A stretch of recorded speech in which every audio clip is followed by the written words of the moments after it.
right, welcome everyone. Thanks for joining today. This is a special day for Irish Whiskey Society America. We are celebrating our second Irish whiskey bottle collaboration. For those of you who might be new or don't know me yet, I'm Allan Dwyer, president of Irish Whiskey Society America.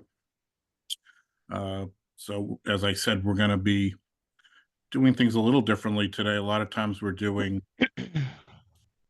lineups and whiskey tastings and such, but today we're just doing a celebration with our latest whiskey release. So just one whiskey. So I think the format of this is going to be we'll do a toast in a minute or two.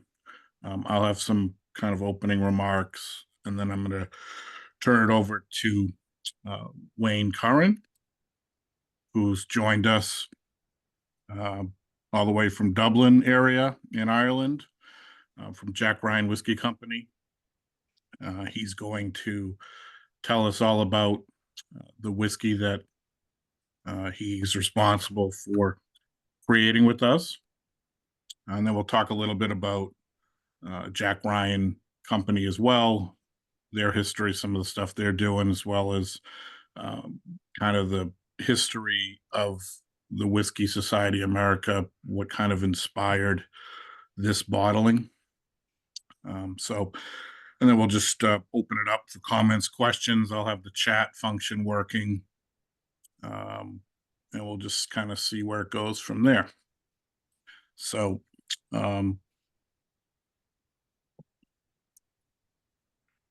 if you have questions, feel free to use the chat function.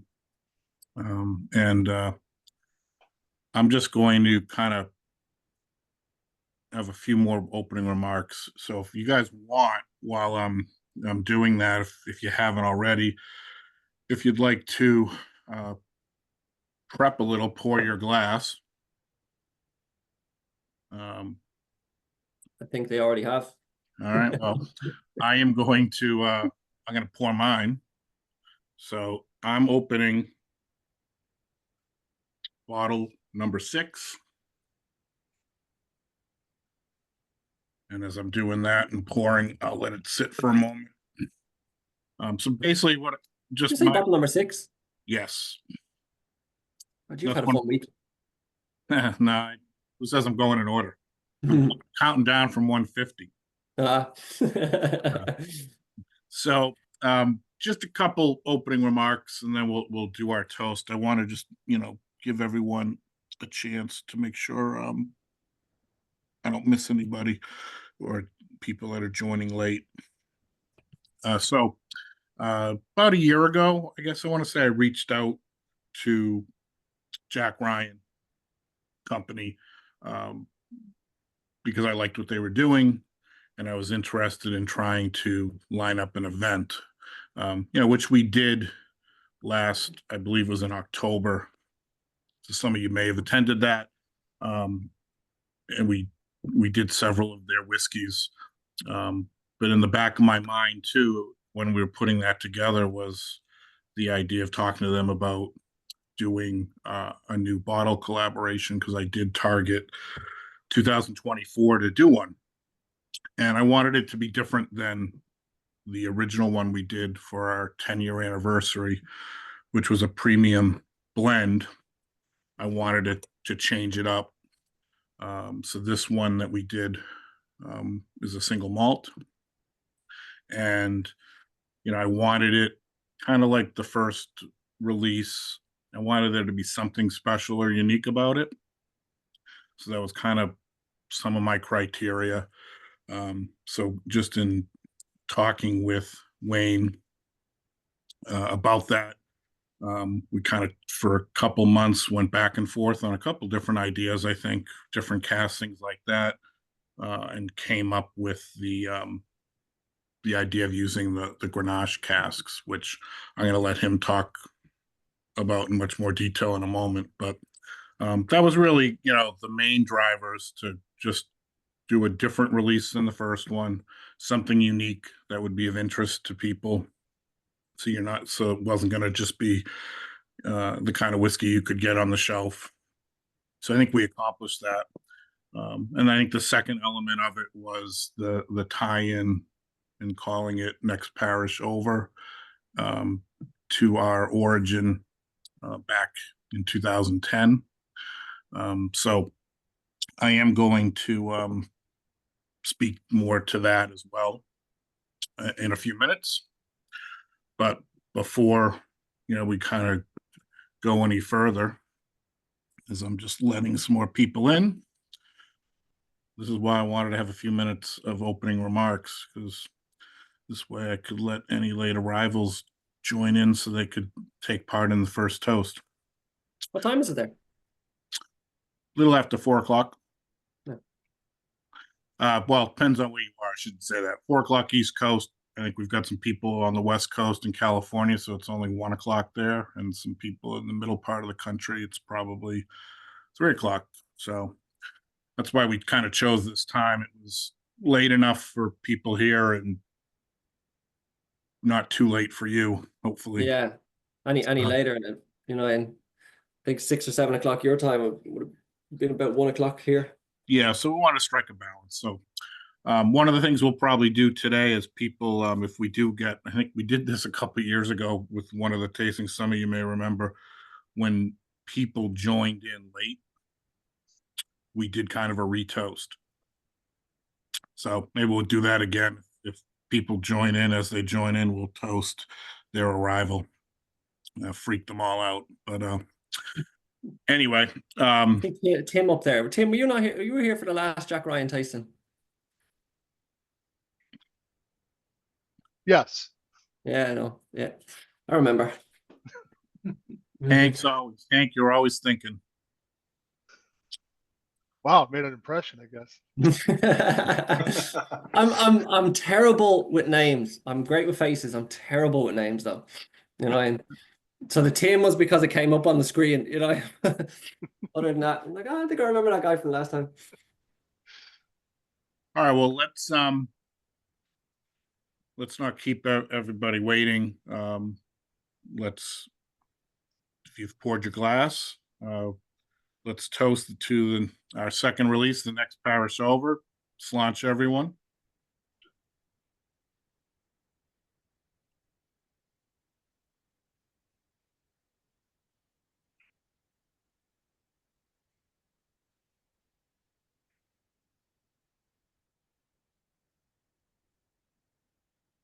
Is everybody trying it for the first time? Yeah, that was going to be my first question. I'm already halfway through the bottle. I'm sure my brother shared with me.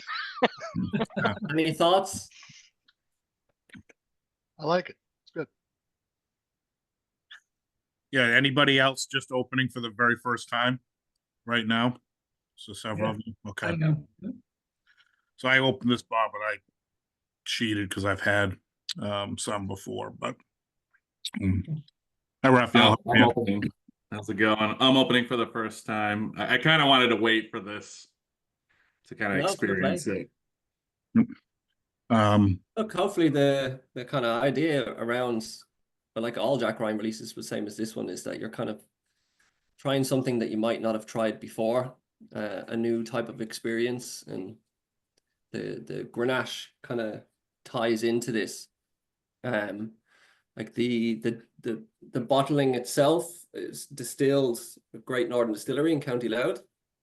It was matured in bourbon casks for 5 years.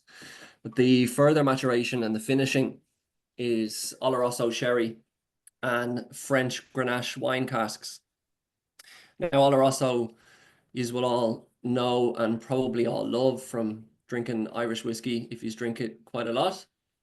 You get kind of that dryness from that, but you also get, because on that cherry end, that's the kind of on the dry end, and then with the Grenache, you're also getting that kind of that dryness. So expect it to be less on the sweet end, like and kind of more on the dry end. But obviously, like, you still get those kind of all those fruits, the shining through, like whether it be the peaches or any of those fruits, and that doesn't mean that the whiskey is going to be sweet. Those notes can still come through. Like I said, the Oloroso you'll probably be used to. The French Grenache wine cask is what really kind of makes this unique and a little bit innovative, as far as I'm aware. Now, feel free to correct me if I'm wrong, or if any of you see one, let me know. But I don't know of any Irish whiskey that has been finished in Grenache casks at all. Generally, it'll be, you'll see red wine. You might not know what cask they were used, or you might see Cabernet Sauvignon, you see Pinot Noir. But Grenache, I think, is unique. And I've never seen it before. yeah, no. So the Grenache comes from Domaine Les Sarabande. So I was a huge fan of this boutique winery for a long time.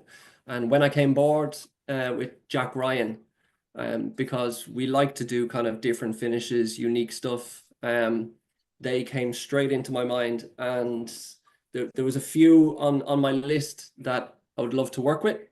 But these were the first that I got straight onto. They do blends.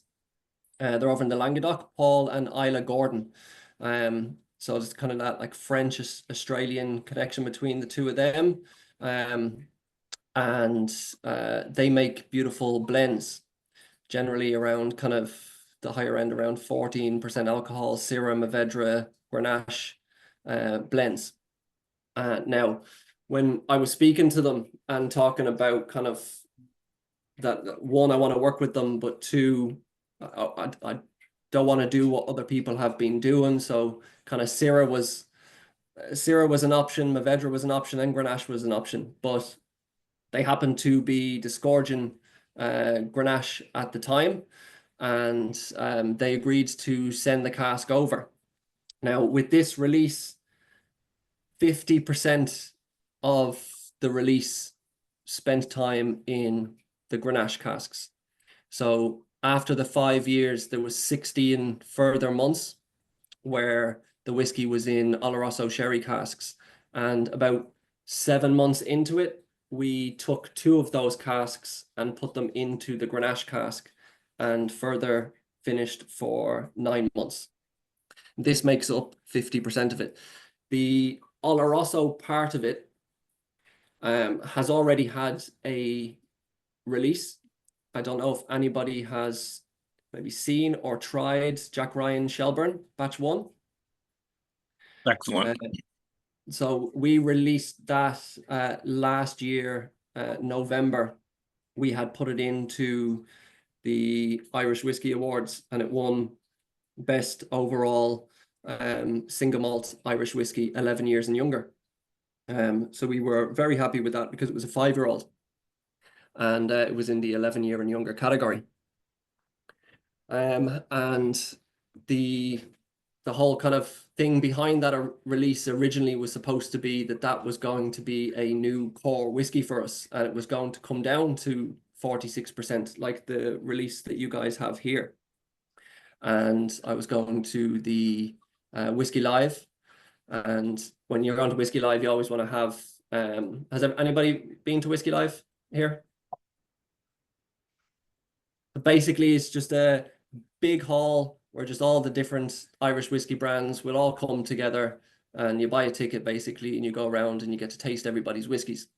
But when you're there every year, there'll be people who are coming and they've tried all your whiskeys, and even if they've enjoyed it, they've already tried them. So you always kind of have to have something under the counter that nobody's kind of tried before, unreleased ones that you are maybe thinking of releasing, or ones that you have just been kind of experimenting with. And I had what is now Shelbourne underneath the counter, and through everybody tasting it and explaining to people what we were going to do with it, they were like, at that time, that bottling, I brought it at cask strength. I didn't bring it reduced down. And everybody said it's so incredibly smooth and beautiful for a 5-year-old single malt, why cask strength single malt nearly up at 60%? Why would you bring it down to 46%? So we're like, okay, fair enough. So we went back to the drawing board and said, look, you need to kind of listen to people when they give their opinions on your whiskey, and we decided to release them as batch releases. So the Shelbourne batch 1 makes up 3 casks and a cask strength and a 5-year-old. And then batch 2 was to be a 6-year-old. So you'll see what an extra year of that is like. And then the batch 3 was going to further evolve, which we had the Grenache cask in our bonded warehouse at the time. This release, 50% of that juice is the award-winning Shelbourne. So, and then the other 50% is the French Grenache. Has everybody had a chance to try it?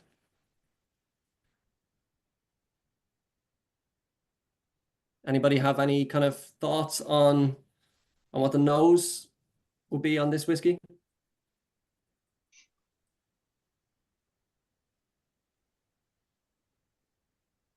I think it's like a fruit salad. Yeah, I got a lot of orchard fruits that come out really nicely. Yeah. And then the berries kind of at the end there, a little jam. Bit of orange blossom on the nose. Yeah, the citrus. I was just gonna say the citrus. I love the way the citrus is coming off. Yeah. Actually, now going back to your previous comment, I'm curious what this would taste like at cask strength. Yeah, well, so like the idea behind this is that, one, this is going to be, although it has elements of other lines that you can see that are coming out, at no point will we be releasing a mixture of those different casks combined together and brought down to 46%. Every single release will be at cask strength, and it's showing the evolution of what 1 year is like in the Oloroso sherry cask, then what 2 years is like, and then if you take that whiskey and you put it into Grenache and you give it another year, that's basically what the evolution of that is. Whereas with this, we've taken portions of B and C, brought them together and brought them down to 46%, so that you're getting something unique. You're getting something that's only 150 bottles. And once it's gone, it's kind of gone forever. And that's just kind of little things that we like to do. And what I was intrigued by was the Grenache wine finish. I'm not familiar with too many wines. Is anyone wine drinker and a fan of Grenache wine by any chance? Had Whether some it wine, be not that Spanish one. or French. I've had some Spanish wines. Yeah.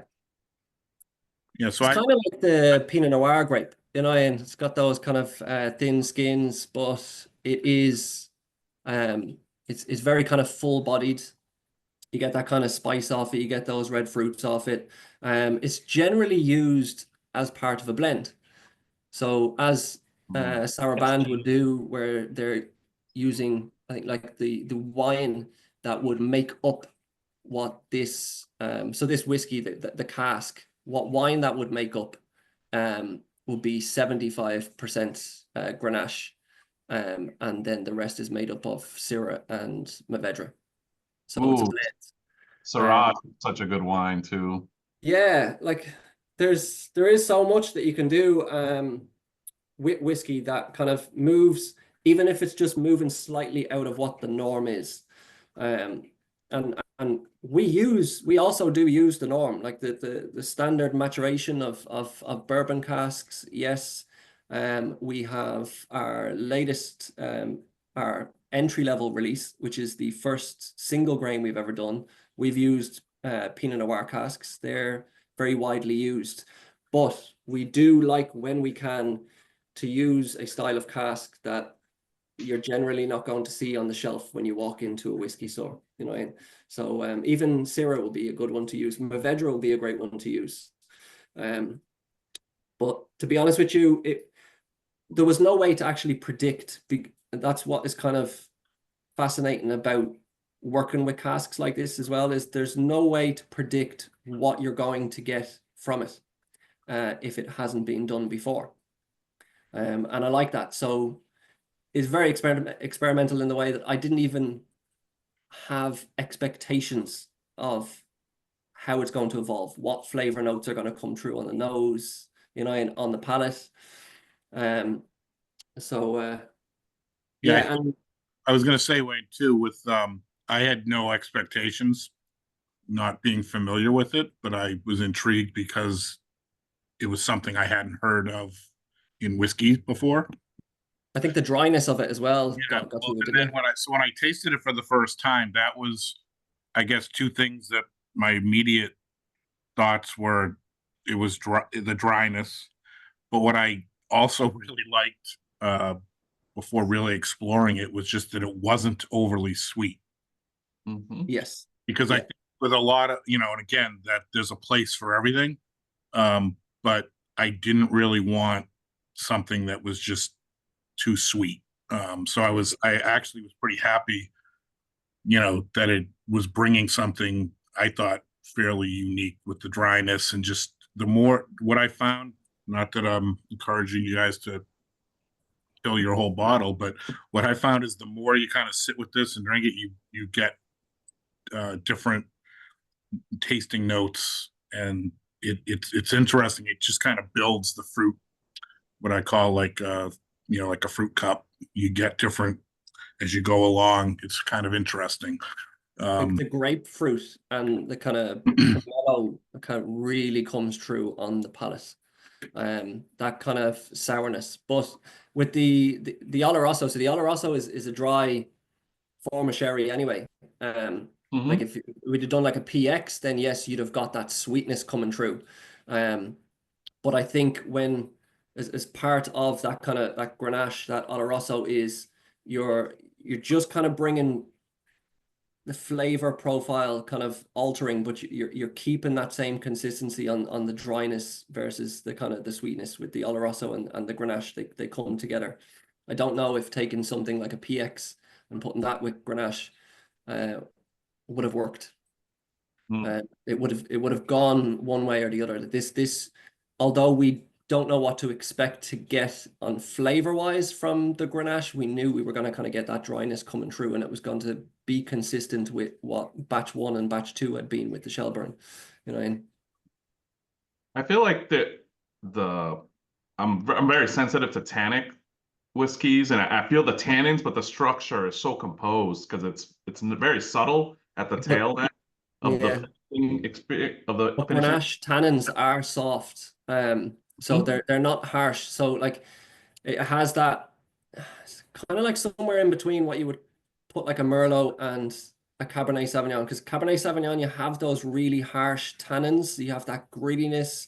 That Merlot, you have that kind of softer tannins, that higher alcohol. That's more where the Grenache is. You have that higher alcohol, but you have the softer tannins. So like generally, if you're having whiskey that has been finished in red wine, chances are more than less it's Cabernet Sauvignon, I would say, you know, and so those tannins will kind of really come through. Whereas with this, it's just part of the mix. It's just kind of, yeah, it's more well balanced.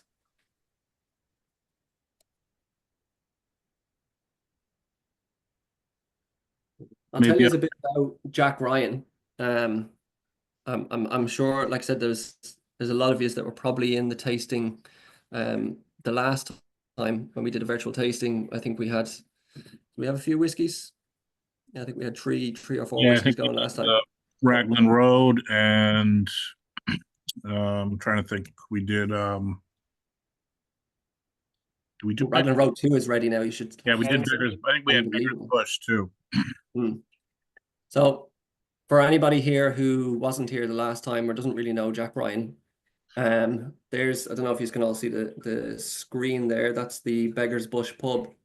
The Ryans in whiskey, they go back kind of 6 generations, but the whiskey finishing started in 1913 right there in that pub. when Thomas Ryan moved from Tumavara in Tipperary to Haddington Road in Dublin, and he acquired a chain of pubs. And one of those pubs is the Beggar's Bush pub, which is still in the family now. And Thomas would primarily buy premium aged malt from the Dublin Whiskey Distillery, which he'd then finish in his own port and sherry casks and sell on to the customers who came through the doors. He was joined by his son, Jack Ryan, and they continued this journey until the early 1950s, when kind of distillery closures, amongst many other factors, brought everything kind of to a pause. But Ewan Ryan, who owns Jack Ryan, he's been in the drinks industry for over 30 years. He's brought many successful brands to the market. I don't know about on your end, but kind of like over here, things like Fafrog, Piranha, all of those, all kind of Ewan. But he always had the desire to bring back the family tradition of whiskey bonding and finishing. And with our own maturation hall and bonded warehouse out in Turvey, where all the kind of magic was happening with all the other brands, he had acquired malt from Cooley, and he'd acquired bourbon casks from Lexington.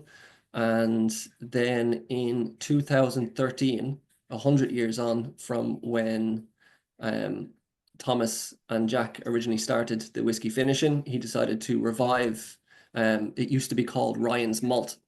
So he revived it, but under the name the Jack Ryan Whiskey Company. And with that, released the Jack Ryan Beggar's Bush 12-year-old single malt bourbon matured. To this day, that's the only kind of bourbon matured whiskey that we've released. Everything after that is about kind of provenance, collaboration, being unique, being innovative. The generation that Beggar's Bush, though, that went on to win gold at the Irish Whiskey Awards in 2014, and it won gold at the San Francisco World Spirits Competition in 2017. We've had, I would say, about somewhere between, say, 13 and 15 different releases since that first release. The Generation Trilogy will be ones that are still out at the moment that you might know: the Tumavara, the Haddington, and the Finisher's Touch. The Tumavara is a collaboration release that we did with Chateau de Broye, Didier Bedoux in Normandy, using the Calvados casks for the finish. That is a 10-year-old 46% single malt. The Haddington is an old Guyana rum cask finish, which is an 11-year-old. And the Finisher's Touch, sorry, the Tumavara named because where it started, Haddington named because where they moved to, and the Finisher's Touch was named because both Tumavara and Haddington both went on to win gold, Best Irish Single Malts. So at that point, just felt like the family had the Finisher's Touch. So that's why that one's called the Finisher's Touch. And then that one actually went on to win gold as well. You'd swear they were handed out like Smarties. We've kind of been very, very lucky with these awards. But we love the Irish Whiskey Awards and the San Francisco World Spirits because it's the kind of the only time where everybody sticks in their whiskies, but they don't stick in what the company name is, any of the information about it. So all the whiskey societies who are tasting them are tasting them blind. They have no idea what they're trying. Everything just has a generic kind of white label with a number on it.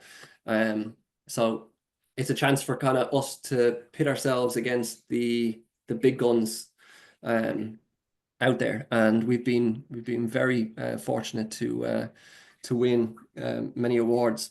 Wayne was just mentioning their various releases, and they were all either named after, you know, something historical with the Ryan family, location wise or what have you. And I think that was one of the things that we did when I was putting this together and kind of coming up with, you know, what should we call it? So it kind of follows that same theme in that the idea of next parish over, in designing the label that you can see on the bottle. We kind of tried to do the same thing that Jack Ryan had been doing.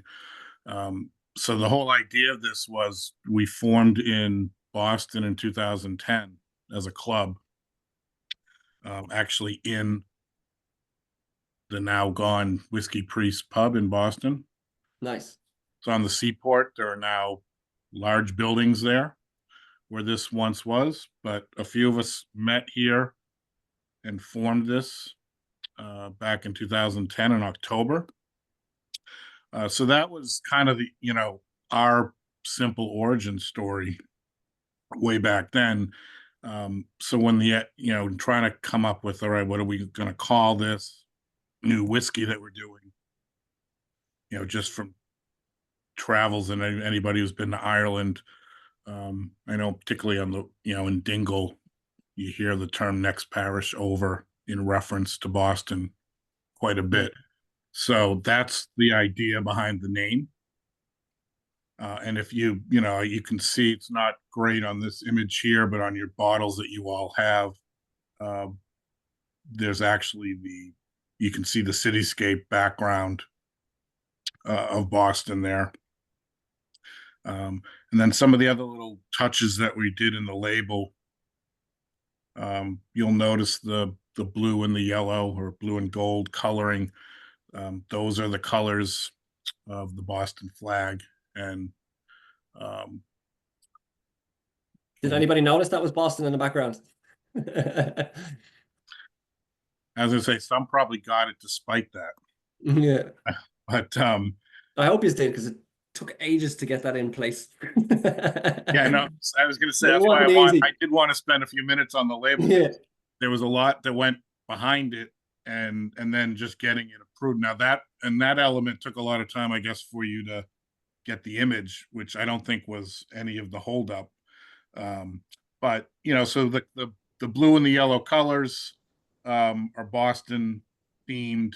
The Boston image in the background, these are all numbered from up to 150. And of course our logo's there as well. And I know it's a nice number. It's actually I think, is it? Yes, it is. It is the lowest number of a bottling we've done. okay. So it is the most limited Jack Ryan release that's available. Yeah, so that's in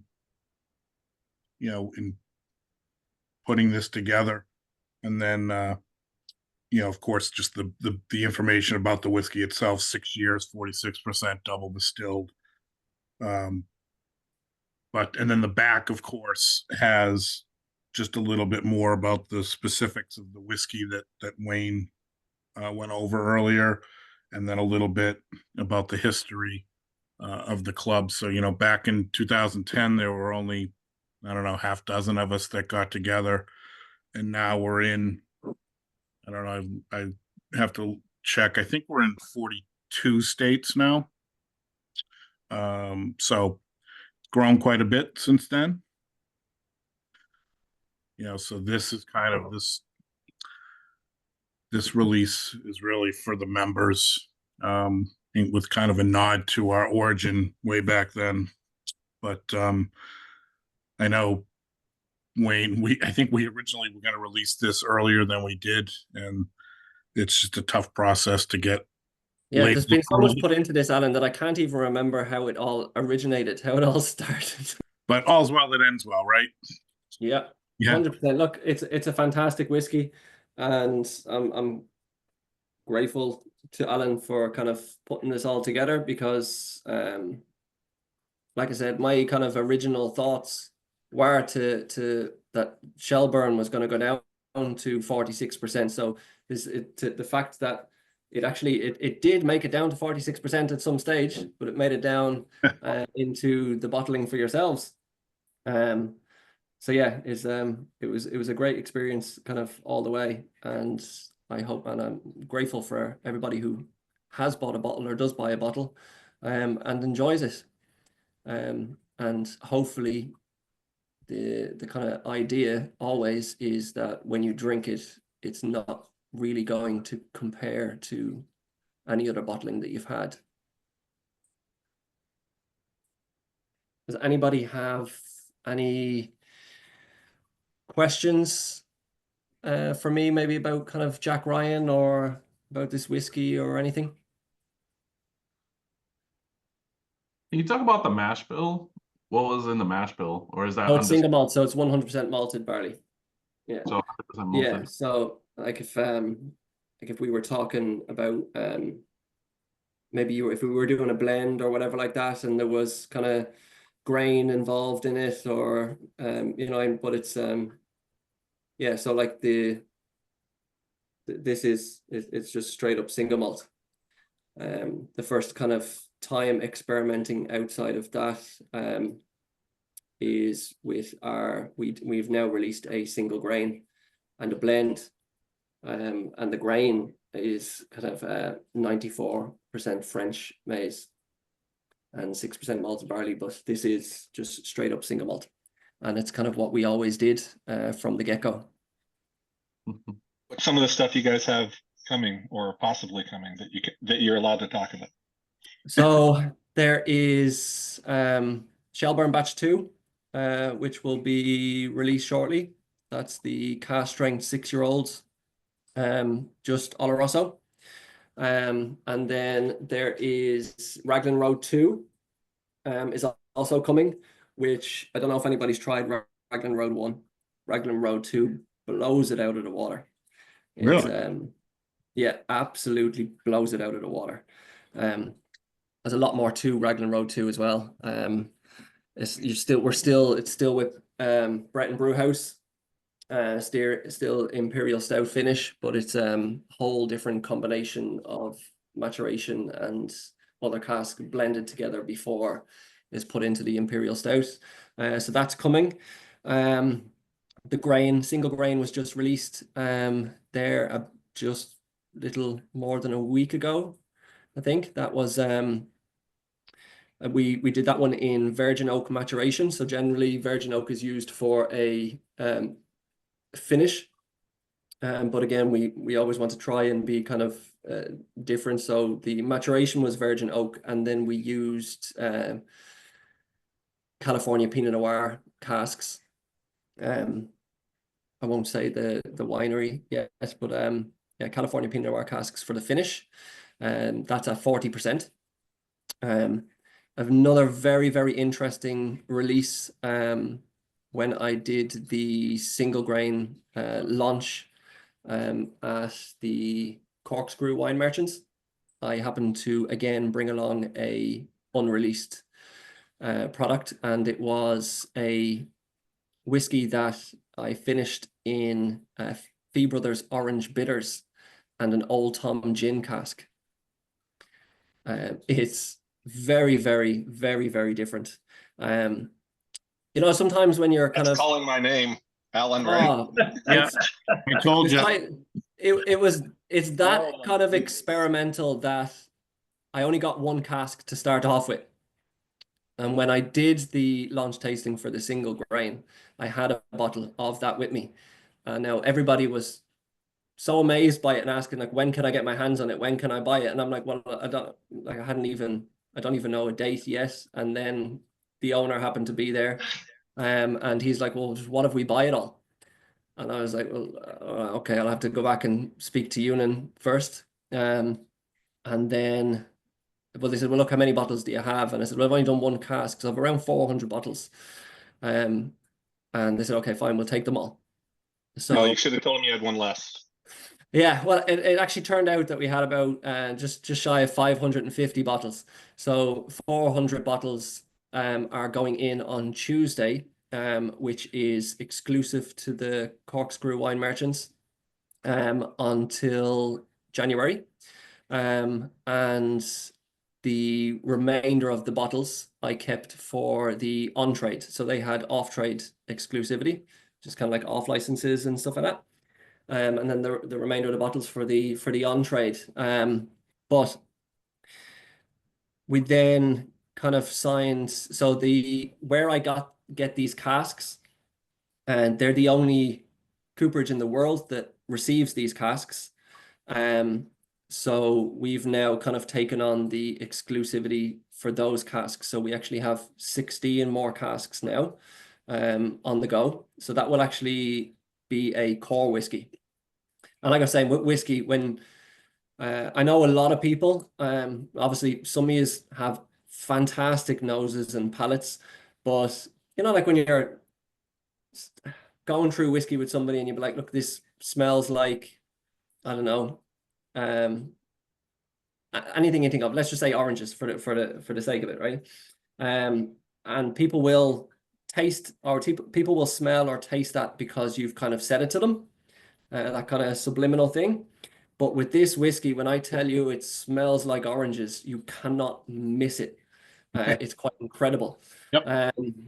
Yeah, so that's going to be a new core whiskey along with the single grain, and the Beggar's Blood 12-year-old. That one's the Symphony, right? That is called Symphony, yeah. Because it is like a symphony orchestra with just so much going on. So you've got all the kind of botanicals shining through. You've got that kind of gin angle coming through quite heavy. You've got the orange bitters coming through very heavy. So it's almost like an old-fashioned ready to go. Yeah, it's there's that one. And then we are also doing a Provenance full collaboration series with Fernando de Castilla. We have their Amontillado, Muscatel, and Brandy Jerez casks in the warehouse. So they're now, it's going to be, say, June of next year before they come out. They'll be 7-year-olds. I don't want to say yet whether they'll be cask strength or whether they'll be 46% or whether they'll be 43, because I don't know. That part hasn't been decided yet, but yeah, that's in the works as well. So there's quite a lot going on. Shelbourne Batch 3 will probably be sometime next year, I'd say. Early enough, hopefully. So that will be the single cask Grenache cask strength. And I think the availability of, I know the single grain is available at Irish Malts. Yeah. So, and as well as there's still a couple of the trilogy, I think, there too, or it might be White Road. But so yeah, so if anyone's interested in that, and you can bundle stuff up if you're buying a bottle of next Parish Over, for example, or something else entirely, but you can get the Jack Ryan single grain at Irish Malts now. Our general releases would be somewhere between 3,000 and 6,000 bottles, which was kind of like the Generation Trilogy kind of era, but we've now kind of moved more into two sides of it, kind of very limited bottlings of kind of much smaller numbers. So you're talking, say, the 2, 3, maybe 400 kind of bottles, and just like this with like the 150 bottles, and then we'll have our core range, which will make up the whiskies that you can continuously get, and that will consist of a single malt, a single grain, and a blend. Prior to these whiskies coming out, prior to the single grain coming out, we'd never released anything that wasn't a single malt. Anybody have any other questions? Yeah, hey Wayne, thanks very much for being on the call. Really appreciate it. And thanks to Allan for putting this together. I'm still a fairly new member of the Irish Whiskey Society of America. I really appreciate events like this. I guess my question goes back to where it was matured. Was it actually matured in your bonded warehouse in Turvey, or was it bonded at the distillery source? So both, and that will kind of be with every kind of Jack Ryan release, because depending on the project, will depend on, like, I could basically come up with a project that's going to be, I don't know, a 15-year-old or a 17-year-old, and it's something that we have, or I have in my head that we want to do, and I'm not going to wait 17 years to release something like that. So if needs be, we have no problem when it comes to whiskey. The distillation part of it is there, but as far as the flavor profile and the color that you're getting from that whiskey, 50 to 85% of that comes from the casks. So if we have to, we'll buy in, if we can, we'll buy in new make, or we'll buy in 3-year-old and mature up. But if we're going to, if the project in mind is to do a much older release, we could buy in the whiskey at 12 years, could buy in the whiskey at 15 years, and then do the finishing. So if we're going to do that and buy in something that has been kind of matured for many years in the distillery, then it would want to be a very kind of unique cask. We want to know that that flavor profile that's coming out has come out through the finishing more than the maturation. So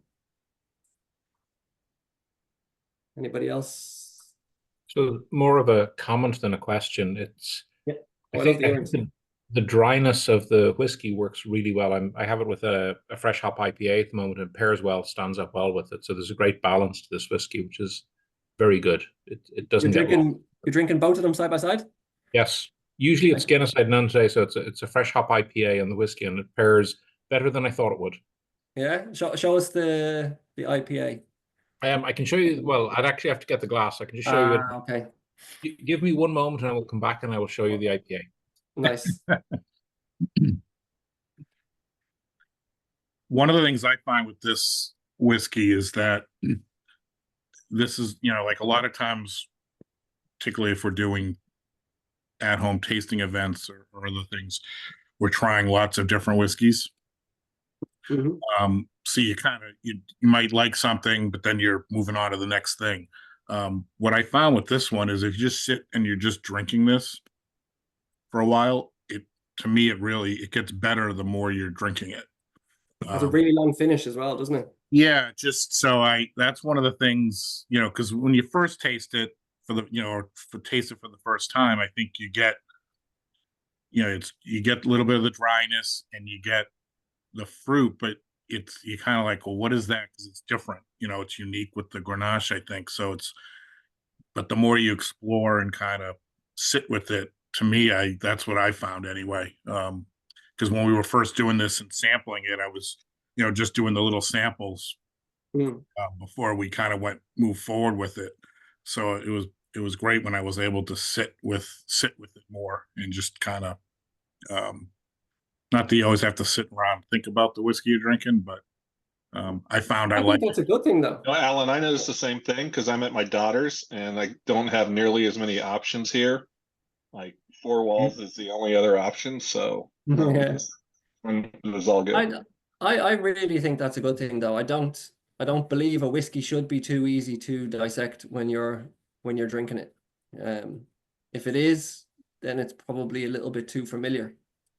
Yeah, well, it all kind of, to me, said like a lot of times, because when you're doing tastings and maybe you're doing 6 whiskeys or more, and you do a half-ounce sample or whatever, and you kind of make your impression of it, right? Yeah. And which may or may not be fair. There's probably some that right off the bat are great or not great. But if you're only maybe having a half ounce before you're moving on to the next 5 whiskeys, you're never going to really maybe appreciate some. Why it's always good to go. I always encourage people at tasting events to go back and retry, particularly the first whiskey. Yeah, because it tends to get kind of overshadowed as you go on. I'm always very careful on how and which whiskeys I'll get people to try in a very particular order. Yep. Because you really can skew the taste buds. But regardless of, no matter what order you put them in, it's always going to kind of move over into the next whiskey, even if you've got them in, and so yeah, you can try rinse your mouth out and stuff like that, but it all kind of moves so fast. So yeah, it is kind of nice to just sit there and dissect one whiskey over several sips, without having to move on to 5 more. Although I would love you to all be sitting here drinking 6 different Jack Ryan whiskeys. This is nice to be able to kind of dissect it, you know. Oh, well, that can be, maybe we'll put that on the potential agenda for 2025. Yeah. Sounded like homework, Alan. After this, we have to drink 5 more Jack Ryan whiskeys, and someone will mark us on our results. Simple. Yeah. Well, look, you, I know, Alan, you always organize trips, don't you, every year? Yes. And I'm assuming some, if not all of you, will be involved in them. Is that right? Potentially, we'll see. We'll starting to organize the trip for 25, which is going to be in Belfast, beginning of the week. It'll end in Dublin at Whiskey Live, like it has each year. But how many people normally come over with you? About 15 or so, I'd say. Okay, well, I know last year after the Whiskey Live on the, like, I'm trying to remember which night, it might have been the second, but we all hoofed over to Ryan's Beggar's Bush pub for nice. It was the first night, Alan. Was it the first night? Okay, I'm trying to remember now because there was 2 days, but yeah, so we hadn't had enough whiskey at Whiskey Live, conference, so we decided to go to the pub and have more Jack Ryans. Nice. Well, look, if you are back over next year, any of you are with Alan, feel free to arrange to come down to me in Turvey, and you can all take maybe several different kind of casks and blend up your own bottle to bring home. What if we're not with Alan? Then you get 2 bottles, Hank. Yeah, there you go. That's because you get to keep Alan's. Yeah, no, but look, we're not there. Like I said, we do several different kind of things now. Like my end of things is just the whiskey. I only work with the whiskey, but we are working towards making it kind of a place where the likes of yourselves can come down and have a whole kind of whiskey experience. So yeah, if you great. Where is that relative to the pub? Where is that relative to the pub? Depends on traffic, doesn't it? Yeah, it's about a half an hour's drive. Okay. Yeah, half an hour. I'd say, if the red lights and the traffic are nice to you. But yeah, like I said, we'll make it a nice experience and make it a bit more kind of like what I do, and you can take bits of this cask and bits of that cask and bring them together and come up with something unique yourselves to bring home. That sounds like a good idea for a future trip. Yeah. And if you're in Dublin area, and you're not sure where the pub is, it's over in Ballsbridge area. It's not too far from the Aviva Stadium. So it's not too bad a walk even from downtown, the St. Stephen's Green area. Definitely walkable. To stop in there in that way. And I think you guys still have the full range of all the Jack Ryan releases. I know you haven't been keeping the original bottle, but I think you guys still have most of the stuff there, don't you? Yeah, I did see. You had the 15-year-old, I think, there recently, didn't you? No, I actually had that else in another pub that I killed that bottle, but that was in Celtic. I seen that in the bush last week. I was like, oh, what is that? I just seen a wooden box. So I took that down and yeah, that was excellent. I think the one I have not tried yet in all your releases. That was the 15-year cask strength. Yeah, Alan, you've tried more Jack Ryan whiskies than I have. Because we never kept the bottlings as we went through time. before I came on board. So there's releases out there that other people have tried, and I haven't even had a chance to try because we don't have a bottle left. You'd probably So, go beyond things you haven't released. Although I have a couple of those too, but yeah, see, my projects started with the Shelbourne, yeah, and then the single grain and the rest that are coming. So we'll always make sure that we keep the first bottles kind of going forward. And we didn't on this one because we knew it was important to you guys to have from bottle one. You do. I did ask. You do have a bottle though, correct? I do, but it has no number on it. Okay. So you guys have the number. Make it bottle 0. Yeah, I'll make a bottle 0. I'm just gonna write it in with a pen. Yeah, I have bottle 0. But yes, anybody kind of noticed any kind of things they don't like about it or kind of negatives about it? And it's always good to kind of hear those things because it helps us future wise. I'm just happy there's no homage to Notre Dame on the label. Shots fired. Shots fired. Oh boy. I think overall, I really like the whiskey. The tannins, though, I would say is the one thing that it might be for certain people. It just because like you could feel that pucker in the back of your cheek almost.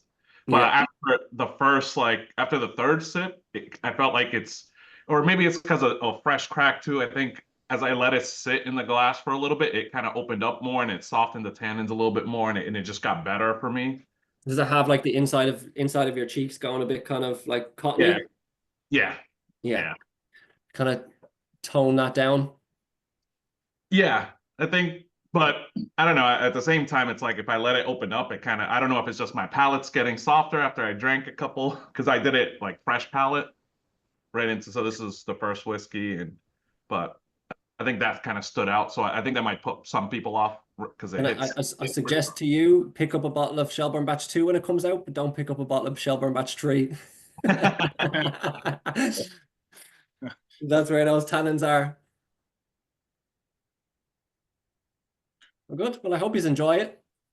For the people who haven't polished off their bottle already. What was that IPA that you were drinking with the whiskey? It was Scissor Hash from Ghost Town Brewing in Oakland.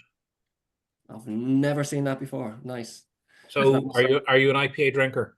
Yeah, I just kind of wanted to see if it was one maybe we have over here. It's not. No, they barely distribute.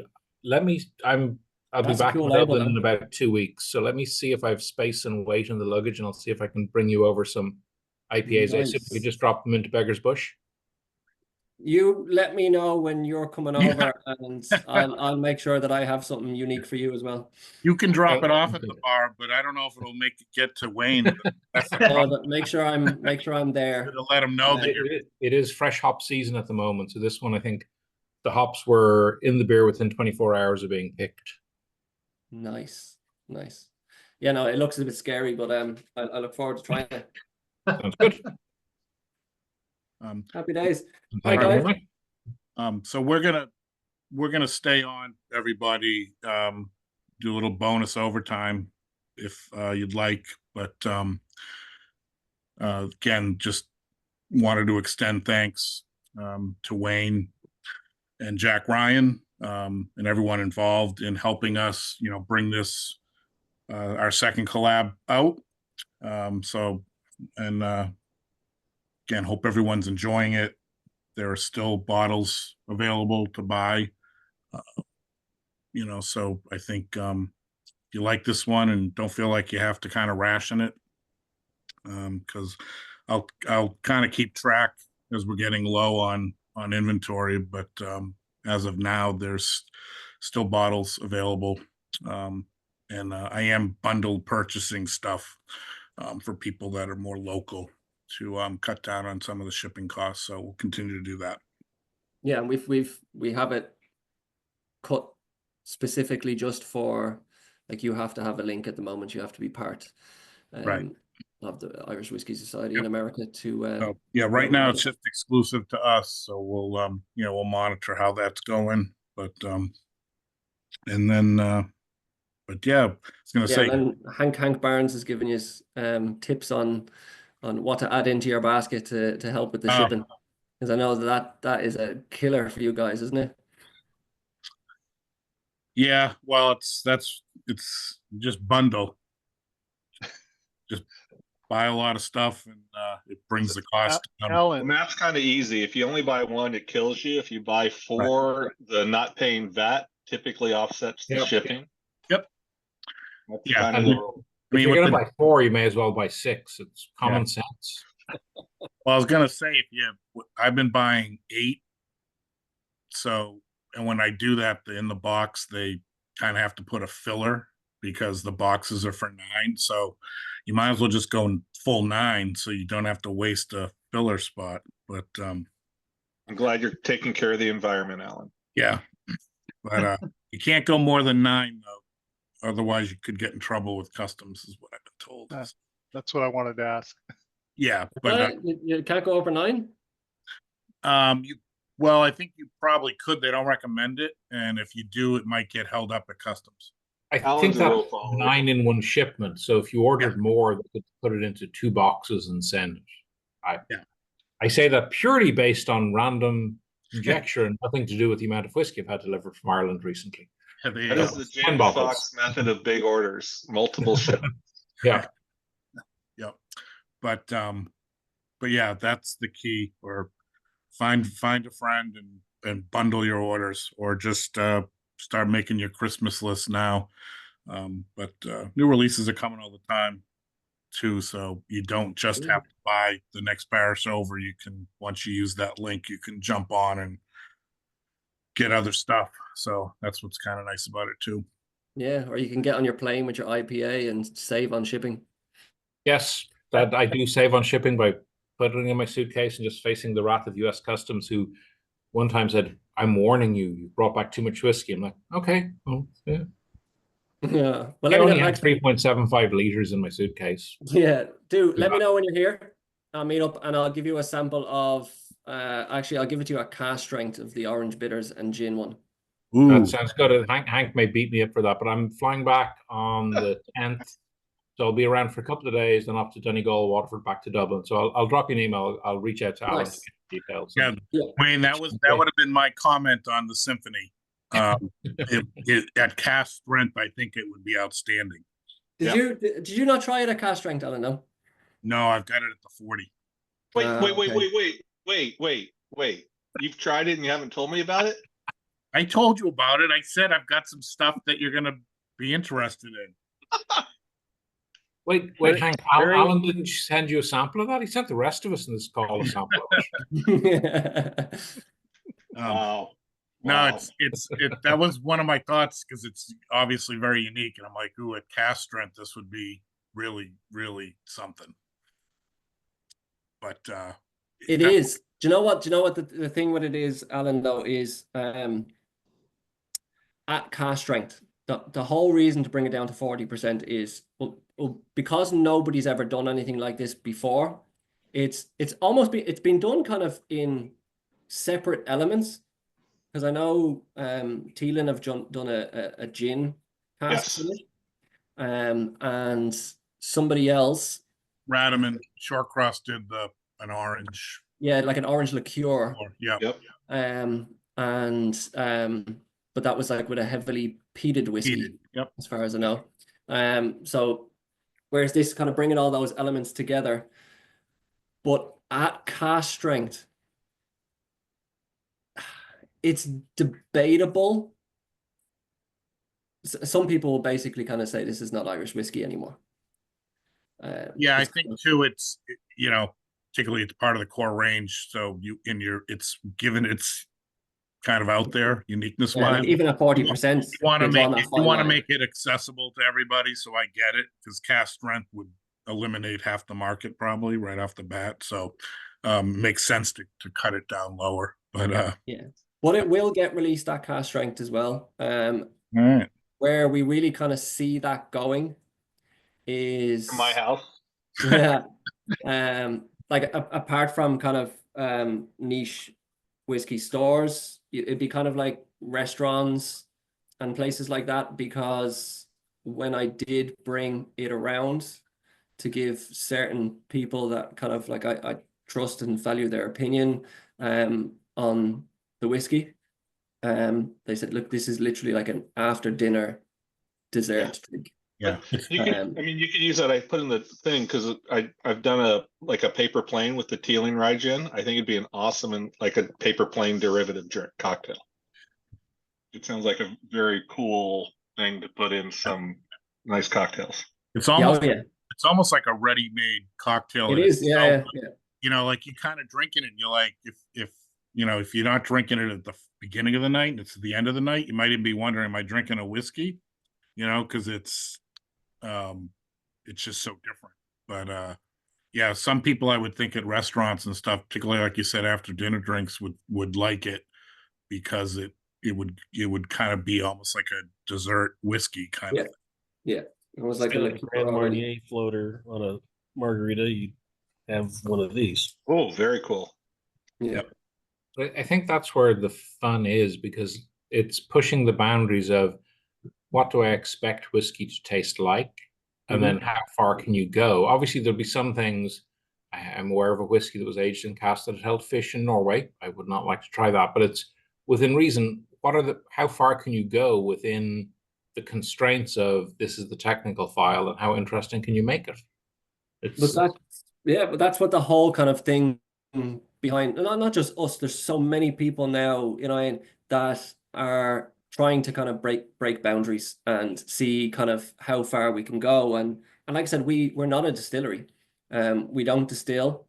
We're not tied in any one contract to any particular distillery.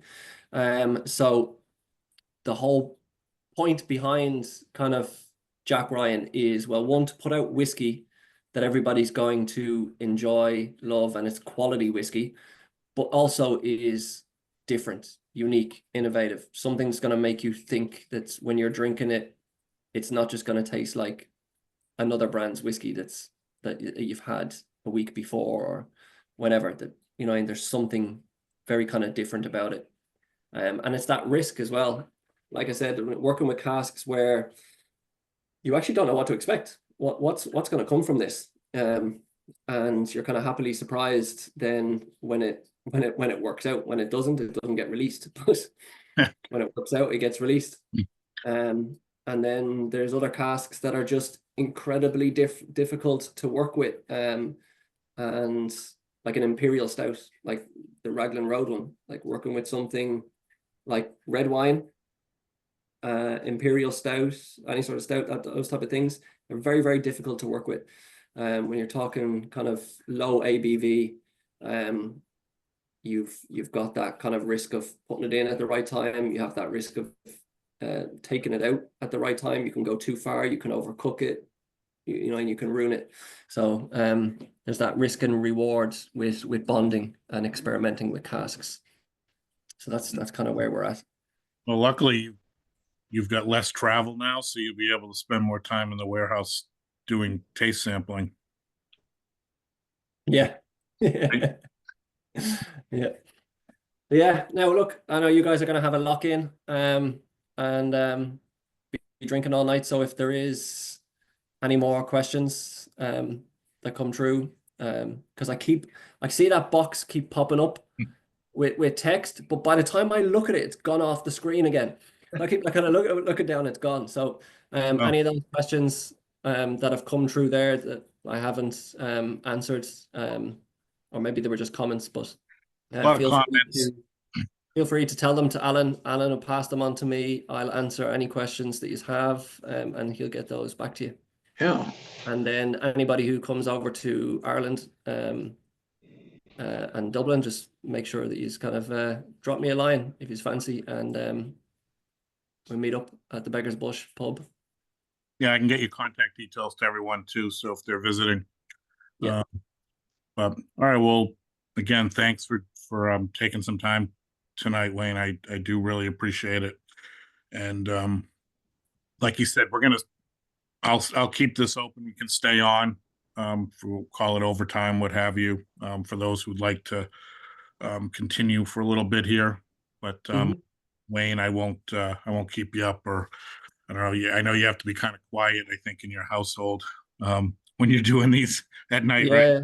Yeah. But I've locked myself in a room, and now I'm gonna make sure my son goes to bed for school tomorrow. there you go. All right. Well, great seeing you again, and again, appreciate everything you did to help us bring this collaboration together. Thank you very much. All right. Have a good night. I usually use Teams. I don't normally use Zoom, so I can't even see where the stop button is in this. Oh, there it is. There's like a little man with a door. All right, guys, take care. Enjoy your evening. Have a Thank good you, night. Wayne. Bye-bye. Appreciate your time. No problem at all. Bye-bye.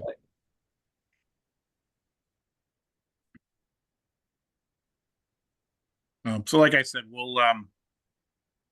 I'll keep this open. Those of you who've done your events, sometimes we'll continue on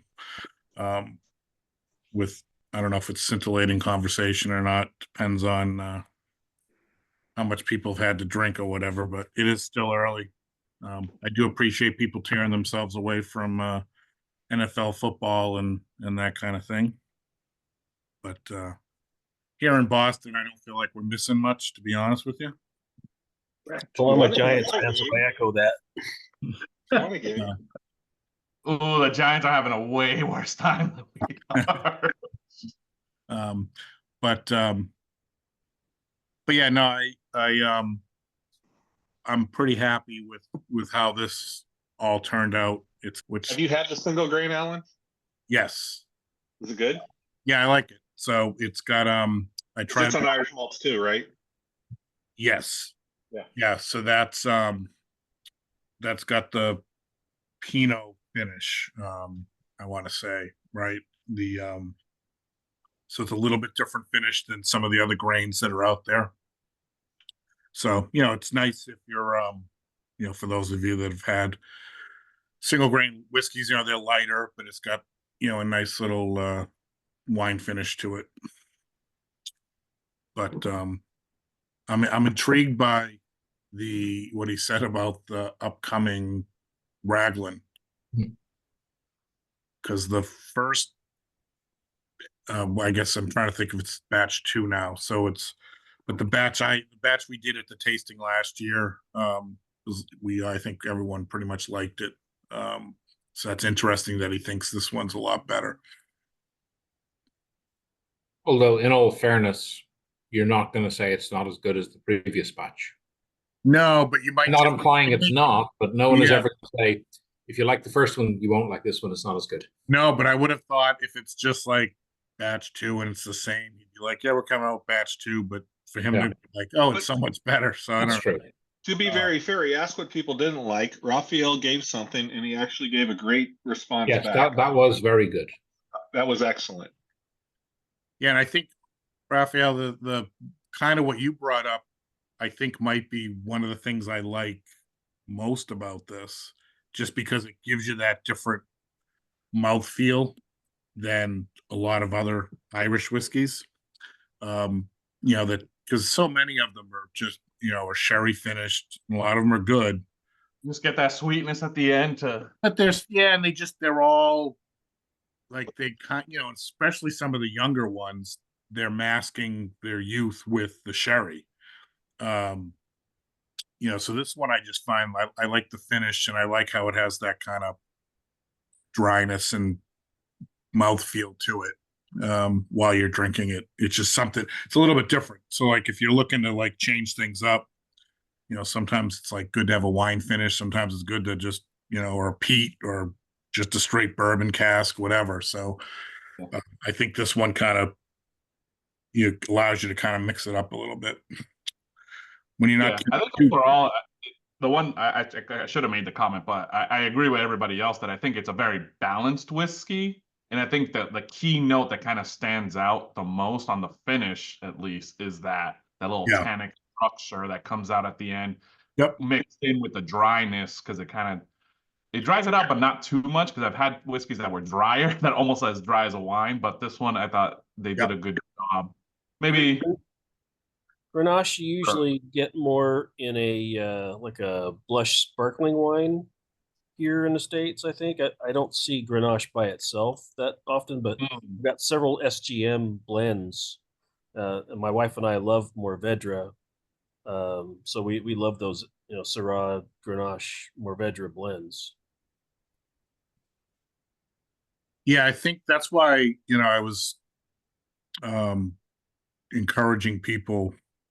I mean, if you have a bottle, you have a bottle, but already, but because this is one where if you on first taste, like if you were doing this as part of a tasting of a bunch of whiskeys, your first taste might be, I don't want to say off-putting, but just it's different because of the dryness, and you may not go back to it.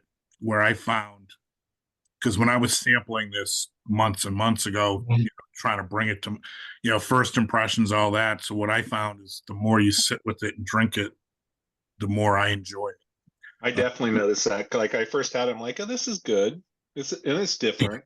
Yeah, to be fair, I didn't want to say anything before, Hank, but that was at Beggar's Bush after some serious cask strength drinking. So Oh God. I could have given you a proper 12 and you would have been like, hey. Yeah. You take that. You could have. But literally at my daughter's, there's almost nothing else that she has because it's she bought 4 Walls because she liked the stupid show. I think I have a Grace O'Malley left here, and I brought this bottle. So there's places where your selections are limited that much. Look, I'm at my daughter's house. But yeah, I live in California. I'm confused. But then again, I have I figured you had prohibition in this country. I've got probably a 10-year supply of whiskey, so I'm always covered. But there's places you can't buy good whiskey. I could go shopping, and I could get more stuff at local that's good then. One of them is like it's a Dublin or Pittsburgh Steelers bottle that I'll never buy either. Now, if you go to the liquor store there, though, I did notice, I want to say it was a Quiet Man. Yeah. 10-year limited edition. Was it Marsala? That was in North Carolina. They had that in North Carolina. It's very good. Oh, really? So I haven't seen, that's not available around. I was shocked. And actually in North Carolina now they have Method and Madness, single malt and single grain. Oh, okay. So what you're saying is you're not preparing enough to visit your daughters because you should be bringing good whiskey with you. Well, I brought this bottle with me, and you can see what's left. It was. How many more days do you have there? A few, but I can. Yeah, you've underprepared. That's on you. In the South, there are still dry counties. I bought some mezcal for her and some Averna so that she can have some mezcal Manhattans and other things. Well, to be fair, he was too busy putting all of his whiskeys in his new refurbished bar room whiskey show, so he didn't want to bring in. Very true. It's a small group. Should I show it to everyone? Not that I have it pulled up on my screen. It looks nice. Not that it's your screensaver now.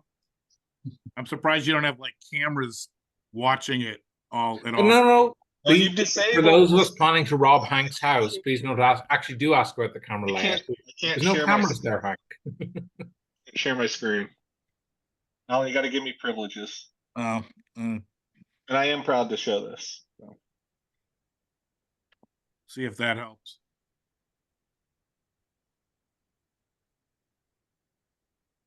I just redid my basement, and my neighbors told me that my whiskey collection did not belong in the back. So that's class. That's like custom glass. My wife designed this logo. We found something similar to it online, and then we tweaked it. And then Allan, of course, says the same thing that confronted me when I built it. It's like, where are you going to put your Pachin? But, holy crap. And then yes, not all my whiskey fits there, but I had to make choices. I don't know. You still got room for another shelf up top by the looks of it. Well, the top shelf only has a little bit on it. The middle shelf, the middle bottle is actually my Baileys that I threw in a little, my other cask. So, and then that's what it looks like, kind of lit. Well, that's just the staging area, the holding area, right? Because you've got the on deck circle, and then you've got your bar itself. So And the secret door behind the whiskey for the real whiskey, of course. Yeah, it's just like, where are you Hank, gonna you're put other married? stuff? Yes. Your wife lets you do that?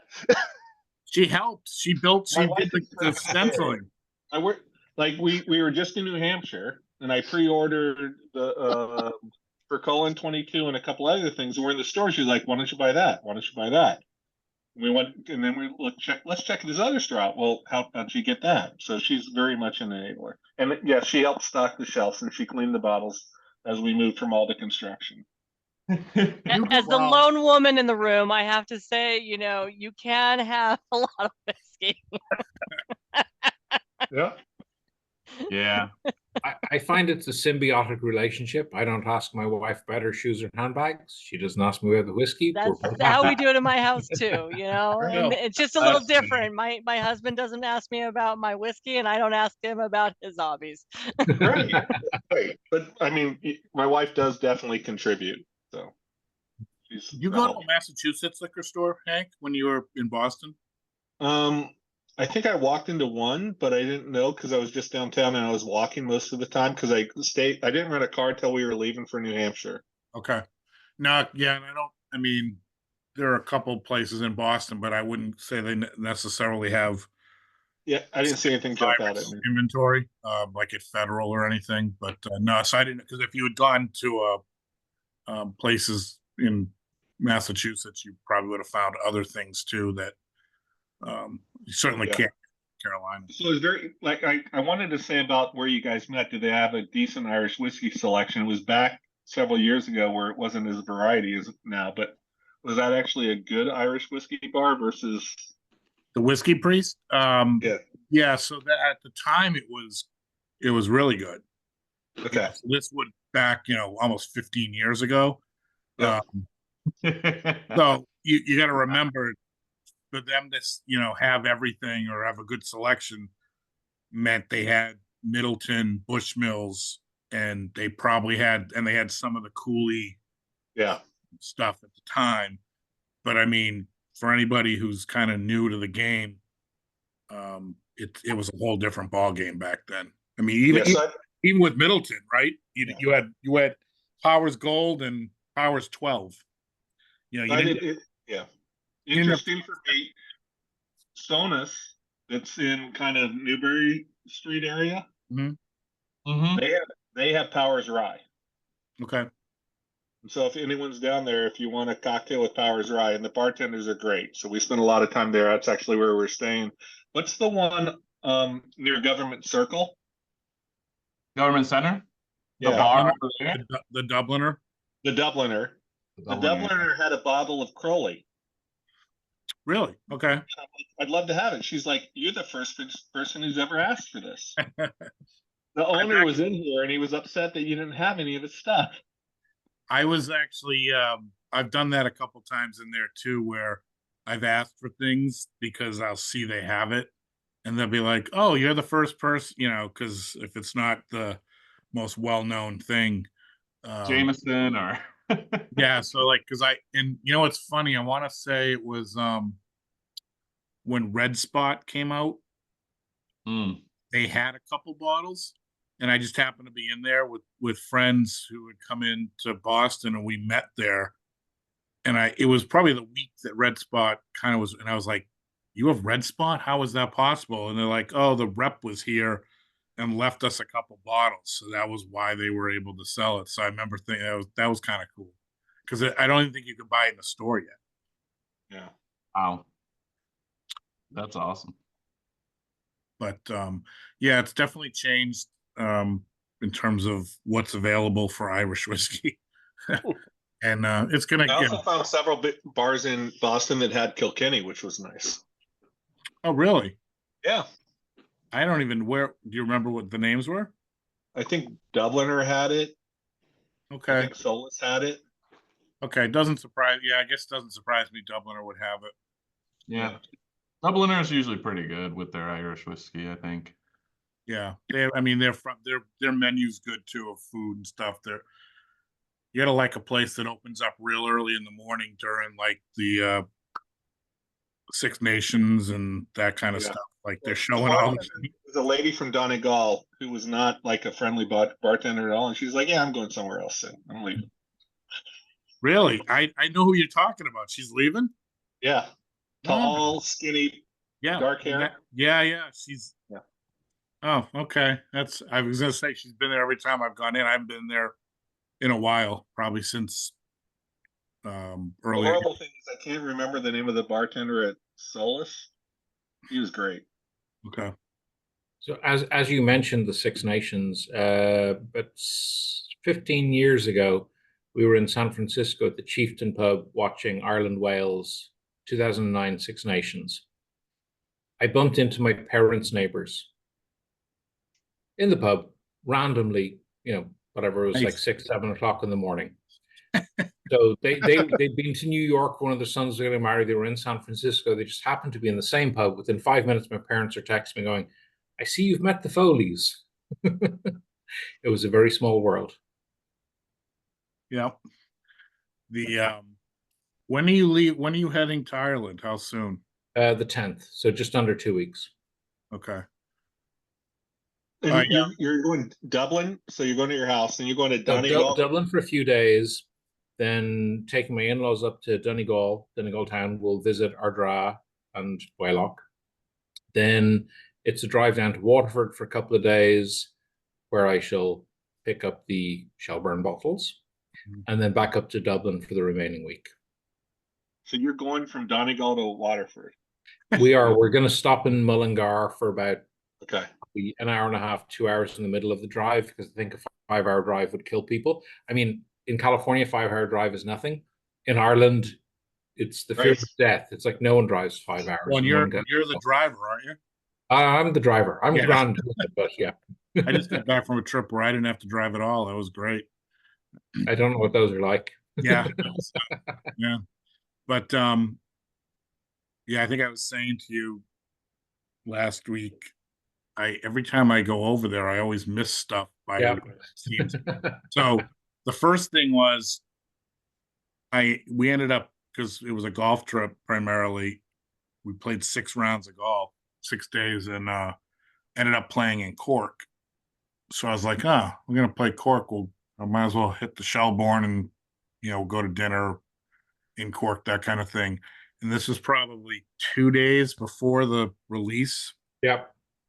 So I called them up, and then they called me back actually, but because I was actually thought they were gonna let me pick up the bottle, and they're like, nah, we can't give it to you, and the reason they couldn't give it to me is because everybody else had apparently been calling up trying to get it early, because they all wanted to flip the damn thing on the auction.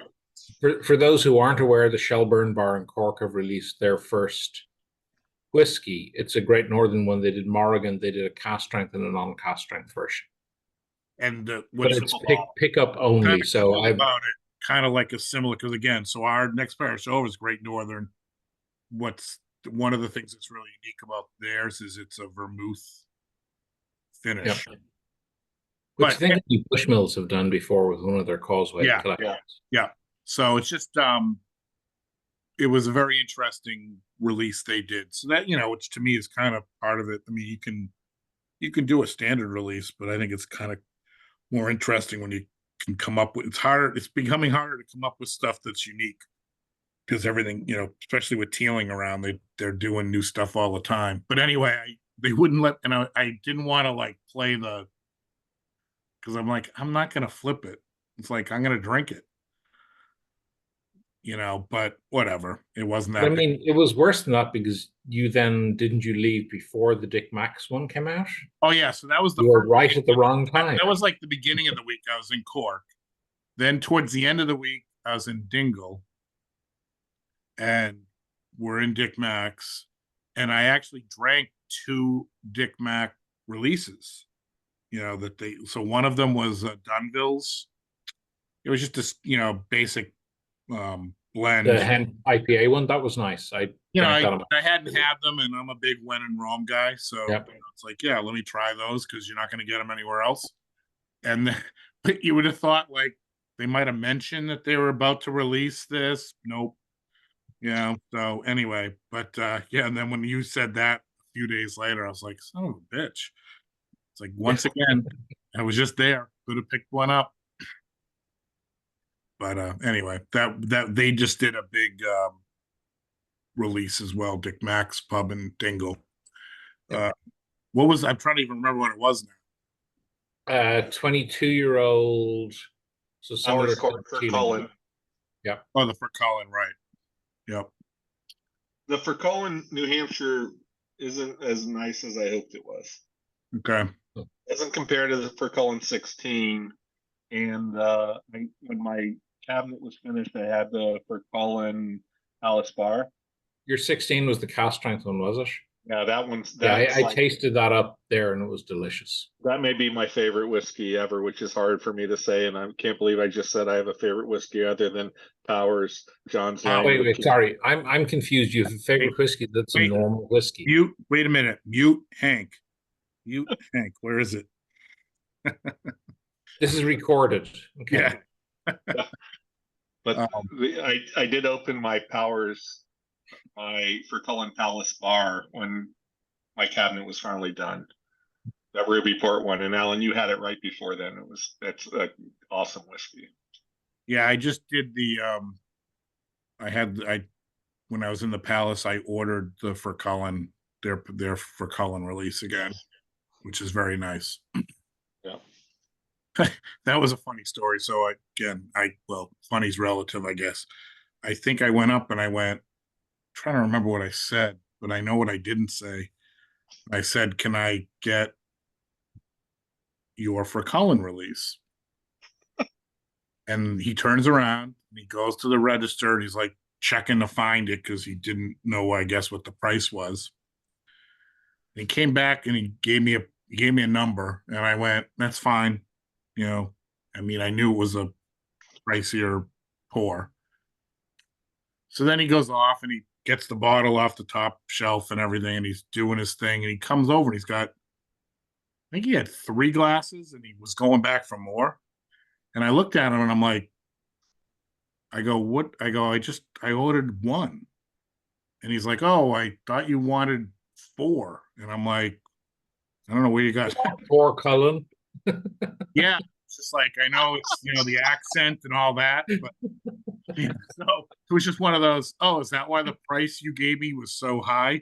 So like then he like was all flustered. In the end I got my 1 pour. I felt kind of bad, but I'm like, yeah, I definitely didn't ask for that many whiskeys. I mean, that sounds like an explanation you have to give to your wife. I didn't order 4, they just brought me 4, and it wasn't my fault. I'm sorry. Now this could have been a great story if he would have been like, "Oh, well, I already poured them, so here you go." But Yeah.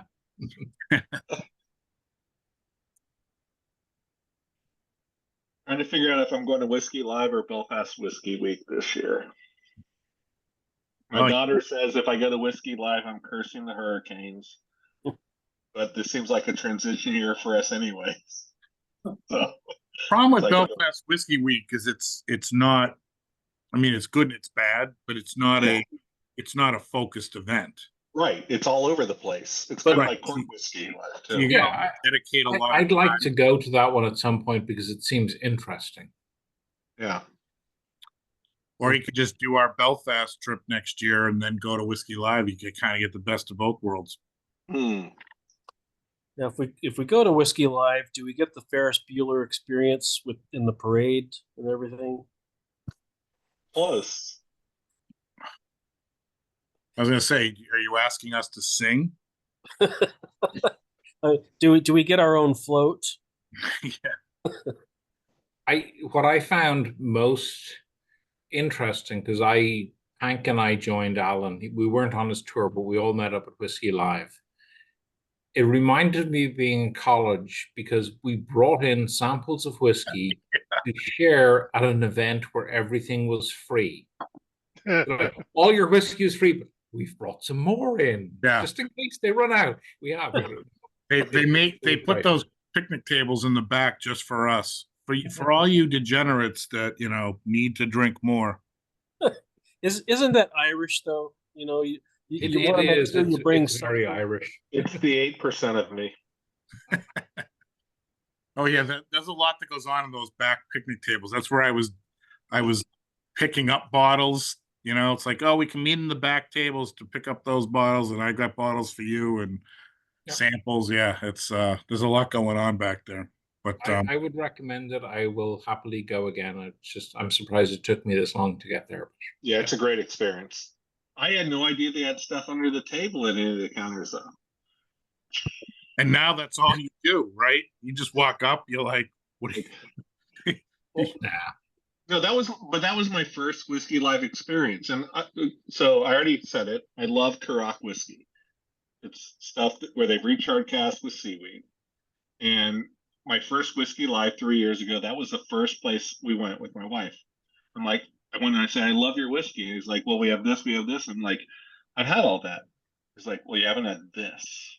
And it was a whiskey that they'd done for the Singapore market that they finished in sake. This is the bottle you then sent to Australia and eventually to America? Yes, so I spent 2 years trying to get that bottle from Singapore and it went through Australia, and then like and then a week after got it.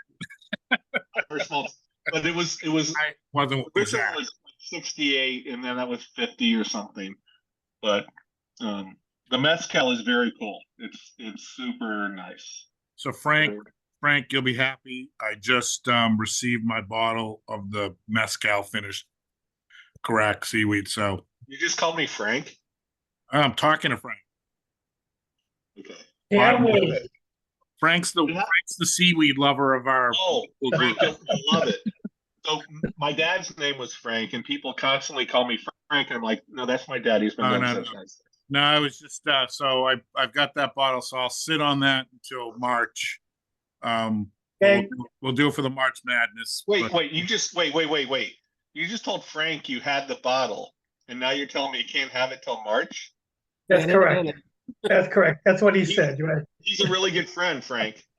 Well, but it's not like, believe Have to savor the moment, that's all. It's not like he's not going to get to try like 50 other whiskeys between now and then. True. I think you ought to be trying it tomorrow. Well, we'll see.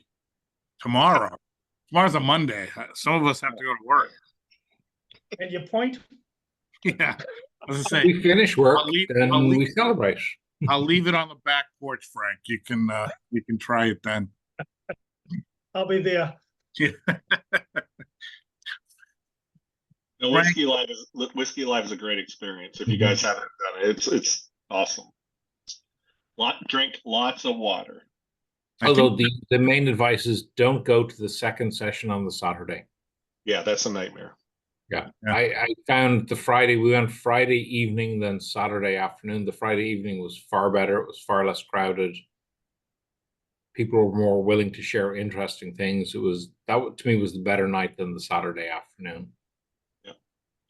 And Saturday evening is just a bunch of drunks. Yeah, I was gonna say, yeah, probably. And back when they only had 3 sessions, you used to be able to you could go to all of them. But for when I'm back, Celtic Whiskey Shop are in their Celtic Whiskey Fest, and I have to see if there's anything that lines up with when I'll be in Dublin. Their first one is a Dunville's one, but I'll be in Donegal when it's on, so I'm okay missing that.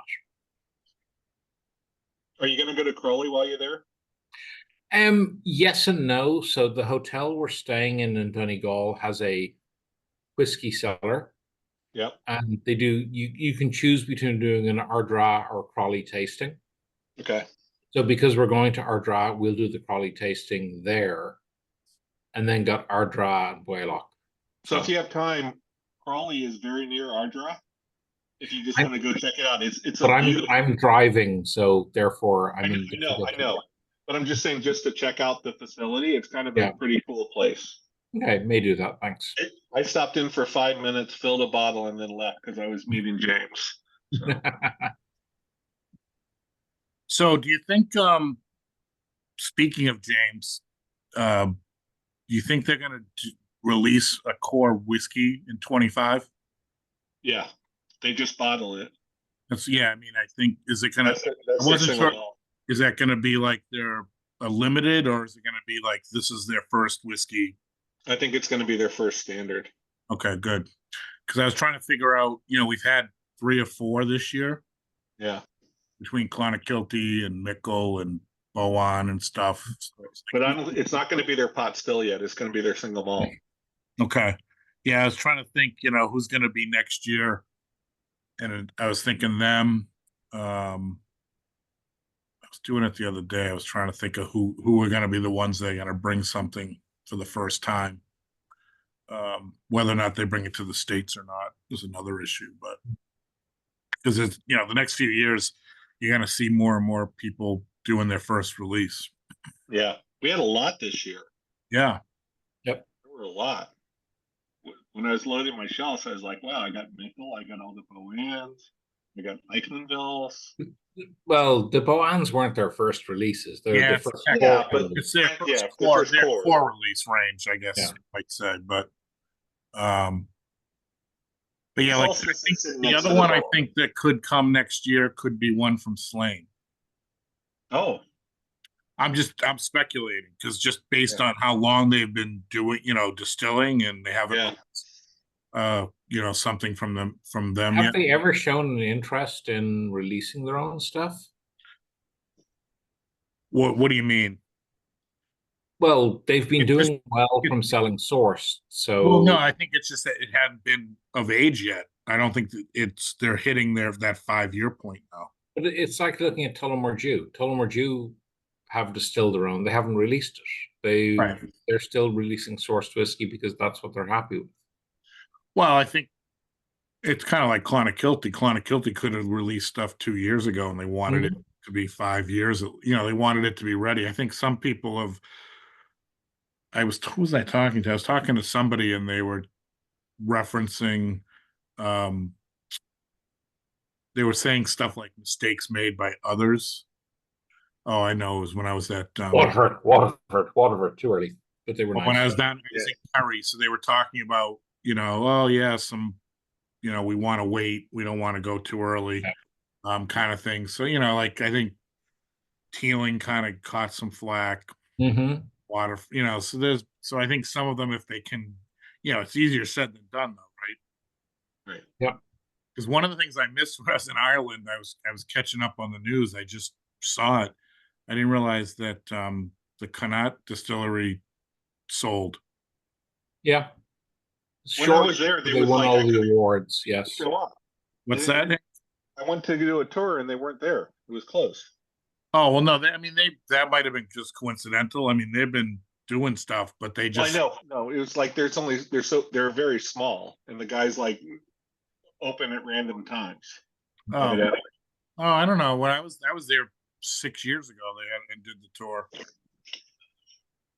So that's weird. But anyway, they sold to a French group that owns a few scotches and stuff. So I was like, oh, that's interesting. So I think you're going to see more of that too. Just some of these independents selling. Well, that's also a marketing strategy, because it happens with craft beer as well. You build up a brand, your desire is to be sold, to make money, to be bought by someone else, and fair play to them if that's what they want to do. And if they make it, great. Yeah. Well, I mean, in some of them, that's the only way you can get it. I mean, Teeling's not Irish anymore. Yeah, they're about 50% owned by Bacardi. Yeah, it's even higher now. Yeah. It's almost the full blown now. Very little. They bought the remaining interest in the last year, I think, Bacardi. So, yeah, I mean, there's only a handful. So we'll see what happens over the next few years as some of these guys are. I think it's just going to get. I think we're used to that because, I don't know, where's Redbreast owned by? Yeah, Louis Vuitton, Hennessy. So they've been owned by a lot of foreign corporations for a while. Guinness was probably the first one, not whiskey, obviously, and they sort of half formed the company that now owns them. But it's the way larger things go. You either end up so small, like Boylock, Killowen, that you're not bought, or if you want to grow, you have to be bought by someone bigger. Yeah. Yeah, which is why it's kind of, visit and enjoy some of these young, micro distilleries while you can, because at some point they may still be there, but they may be owned by somebody else down the road. That's just kind of like you said, it's the evolution of it all. And a lot And depends on your aspirations and your funding, right? It's kind of like starting the tech business. If you get funding, you're getting funding to be sold largely. So. Well, and the thing too, the first 3 or 4 years, it's a waiting game, right? You're just focused on making the whiskey. Yeah. You know, and it's aging. You can't do anything when you actually have to bring it to market and try to get it on the shelves. That's a whole nother ball game. So that's why I'm trying to visit. Go to places like Mickle, Lochmask, go to the smaller places that are in interesting places to visit and make the most of that, because those are the interesting distilleries. Yeah. Are you going to stop at W.D. O'Connell when you're going to Waterford, knowing that you're the designated driver? I need to look into that because we're actually going to be back in Tipperary as well. Okay. For family funeral reasons. But I may look into that.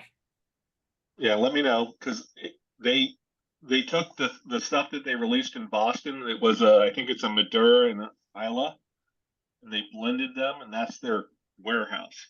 Oh, really? They have no yeah. That's freaking amazing. Yeah, so that you didn't, because you haven't. I would have. That's like literally half a mile from my house, Gordon's, where that has those 2 releases. I picked up the Amontillado finish. Yeah. 5-year that they did. I didn't love. Well, I'm not a huge Madeira fan. Yeah, I didn't. And the peated one just wasn't. It didn't do it. That one threw me aside because I was doing a sherry cask and sherry whiskey tasting, and I got the Amontillado. I'm like, this is peated. That sort of. Well, that's the Amontillado. Yeah, so we ended up finding a JJ Corey that was Amontillado as well. It was just a weird. I'm trying to do peated sherry cask finishes and sherry. It's like a ton of peat in this. Like the label, it was like by the letter, and they just didn't want to mention that there was peat. I couldn't figure out why he didn't, because of like his brand is Bill Phil and all this, and I'm like this Amontillado. He's like, it's heavily peated. I'm like, well, why the hell didn't you tell me? No, it was still great. I just had to find another bottle of the tasting because half the people that come to the tastings do not like peat. Yeah. Yeah, so I'm already, I got too much on my plate, but so right now I got to do I got to work out the details for our trip next year. I was looking, I'm like, oh, actually in the October newsletter last year, I had the full itinerary for the Galway trip this year laid out and everything figured out. I'm like, yeah, that ain't happening. For 25, I was like, I didn't have that. I'm not that far along this year. So, but I got to get the Belfast details figured out. And then I've started to lay out the stuff for the Izzy's this year. My one recommendation for Belfast is the Hearth Bar. Yeah, I think you mentioned that before. Yeah. You'll find that. It may not be Irish whiskey, but he's one Sam that runs it, and we at least I bumped into him at Dublin Whiskey Live, is part of the Scottish Malt Whiskey Society. I had a great impromptu tasting there last year because I bumped into someone else when we were at McConnell's that went, we're doing a tasting at Hearth Bar, but I would say look into that because that would be an excellent stop. Yeah, I don't know. We'll see how it all works out. I mean, there's, what I'm finding is there's too much to do. Right. So I have to make. Oh yeah, there's just so many things we could do as part of a trip. So you can't do it all. So I have to make some cuts, tough choices, that kind of thing. I mean, just in Belfast alone, there are 2 distilleries. So I want to do stuff at the Friend store, so that's another thing. And then I want, and then if you try to go to any of the distilleries, there's a ton of them that you can do. So it's just, you can't do it all. The whiskey is better in McConnell's. The history of the Titanic is better in the Titanic. The whiskey isn't as good there. So, right. But that one's been a great tour. I mean, there's no way I'm going to do a Belfast trip and not do those 2. And we did them both for the hop on, hop off bus. We got on early in the morning, did Titanic, and then cut up and did McConnell's later. Yeah. And then we did Hearth. So Yeah. you could technically do all three in one day if your liver's Yeah. up. That will probably be more of a unofficial, like, because nights are usually free. And there's also a full day free. Yeah. So it'll be more like, all right, we're heading to this bar tonight for those who want to come, kind of thing. Trying to decide if I try and talk Connie into going back before the end of the year and just do, not get a car and just do Dublin and maybe Belfast or something. Pick the train up. Get a bottle of Symphony. Yeah, I was going to say, I haven't looked into that. That was another thing, too, because they just opened up the new Grand Central Station in Belfast. I don't know if anyone saw that. So it was a big announcement a few weeks ago. So I'm curious what the schedules are going to be like and availability, because when I've done it before, I've just taken a bus from the airport. I think the train Dublin to Belfast about €30, about 2 hours. If you book in advance, it's not expensive. Yeah, Connie and I have done that before. It was easy. Yeah. You have to get to the station. If you come in and you're going directly there, it's not, you Oh can't. yeah, if you're going from the airport, it'll be different. Yeah. It's not like Ireland is a modern country with trains from the airport. It's like Sacramento. And take a bus. Have luck. Or Raleigh. Or Boston. Boston, somewhat. Yeah. But so anyway, what I was leading to. So I'm working on the trip. I'm starting to work on the Izzy's.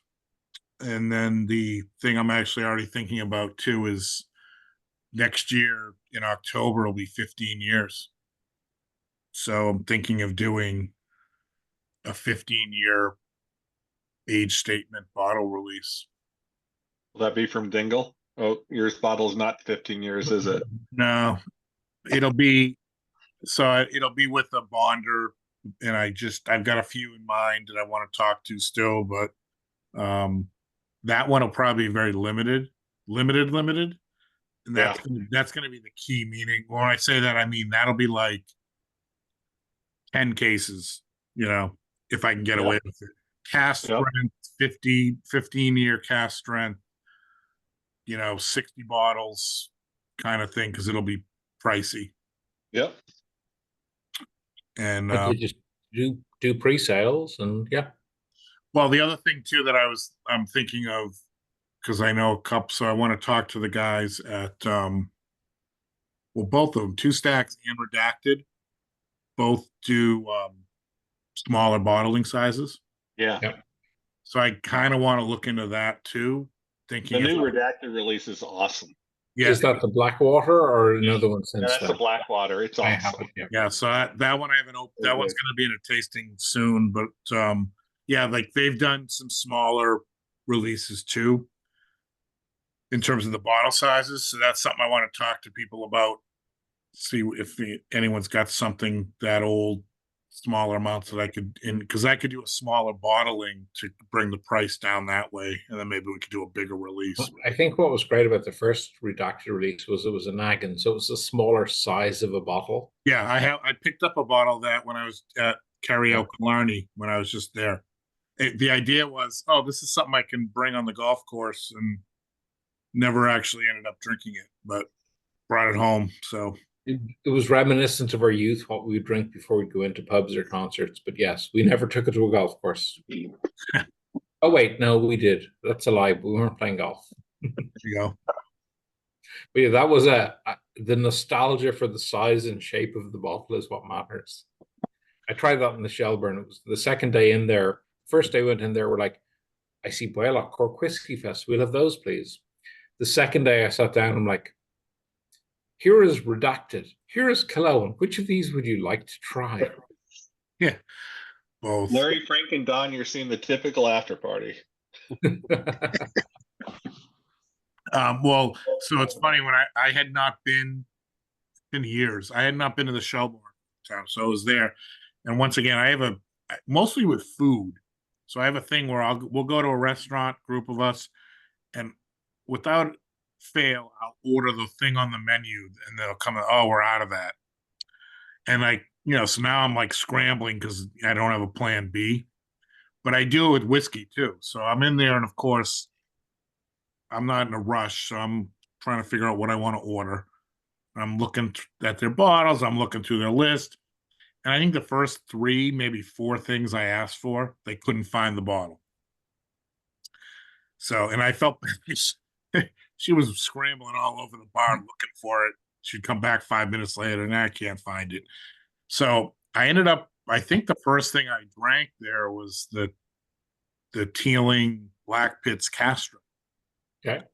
Because literally she has to go the whole bar, like because the bar. No, behind it gets worse because you may have to find the key if it's not around the bar. Right. Yeah. They couldn't find the key to the Talanoa. Allan, clearly you order food that's not there, you order whiskey that's not there, and you get there before whiskey's released. Yeah, that's my thing. So I don't know what that says about me, but I like the Teeling Castro. I thought that was nice. I hadn't had that version of it because Which one? It's just their standard Teeling release Okay. strength version. I have a bottle of the James Fox cast strength, but that's different. And I can't. Oh, you know what? Did I do that there? You know what I got, which I'm a fan of, and I actually I got a bottle just shipped to me from as part of my James Fox package, the Old Comer blend. Yeah, the grain and pot still. Yeah, it's just It was nice. Yeah, I like it. It's just a nice blend. Because I tried it again. I was like, I'd had it before there. Yeah. Frank, how far do you live away from Allan? Can you just walk over to his house and have some of that Carac mezcal tonight?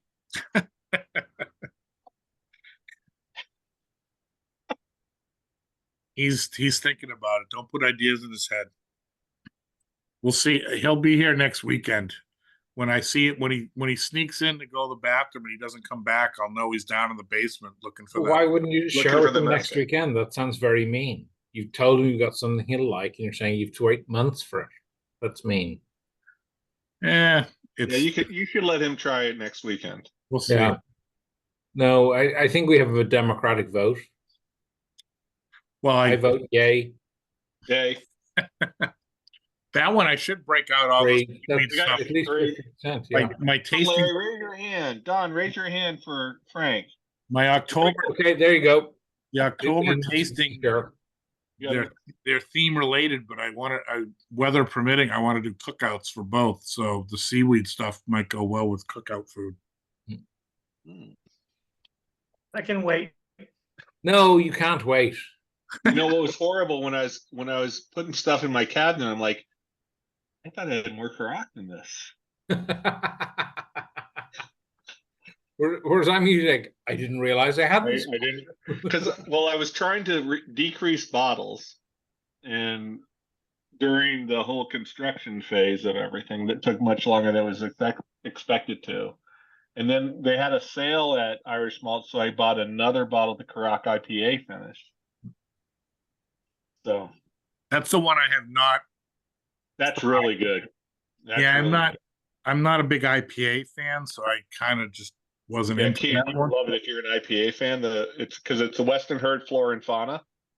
So my concerns with that is, yes, I'm an IPA fan, but I'm not going to buy an IPA that's been out in the market for more than 4 weeks, because now it will not taste fresh and will not be good at IPA. So you're an IPA snob. Because when I bought it Yes, the first time, I had a absolutely. bundle.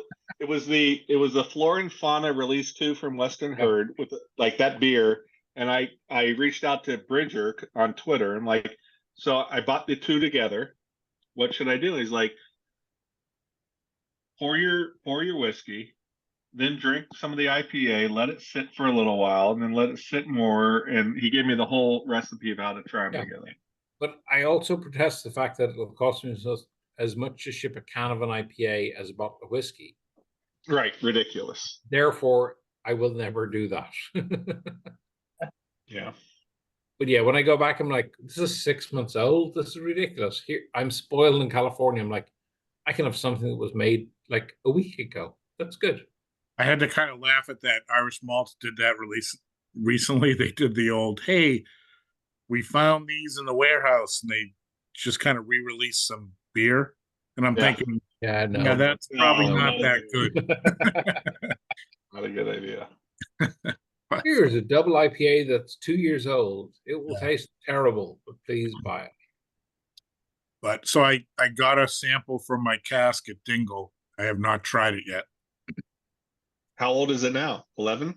11 and a half more. You looking forward to like bottling that and like getting labels approved and Oh, can't wait. Which is why that's one of the it'll end up being an 18 year before I'm done. No, so yeah, I don't know. So we'll see. I didn't get a big sample, it's just a small sample. But I'll try to I have a little bit left from the prior year, so I'll try to do did what you have the new wheel release? I did. I thought it's pretty good. I liked it, didn't like it as much as some of the earlier ones. Right. I thought the Lunasa, Samhain, and the Bialtana were better than the Lunasa is my favorite. Yeah, you know what's funny is I shouldn't say this because I do like some of them, but sometimes the rum finish stuff is just it's fine. It tastes good, but it's not like blowing me away. So so they have one left. They'll do one at Christmas for Ren Day. That'll be the 9th. They didn't know what, well, some people know, but the people I talked Ren Day, RenAy, as in WREN. Please the correct Ren. his pronunciation. Please correct his pronunciation. No, Ren is correct if it's WREN. Yeah. 26th of December. Yeah, Day of the Ren. Yeah. So they'll be releasing the 9th. What's that? You said the 9th of December. No, Christmas. The 9th release.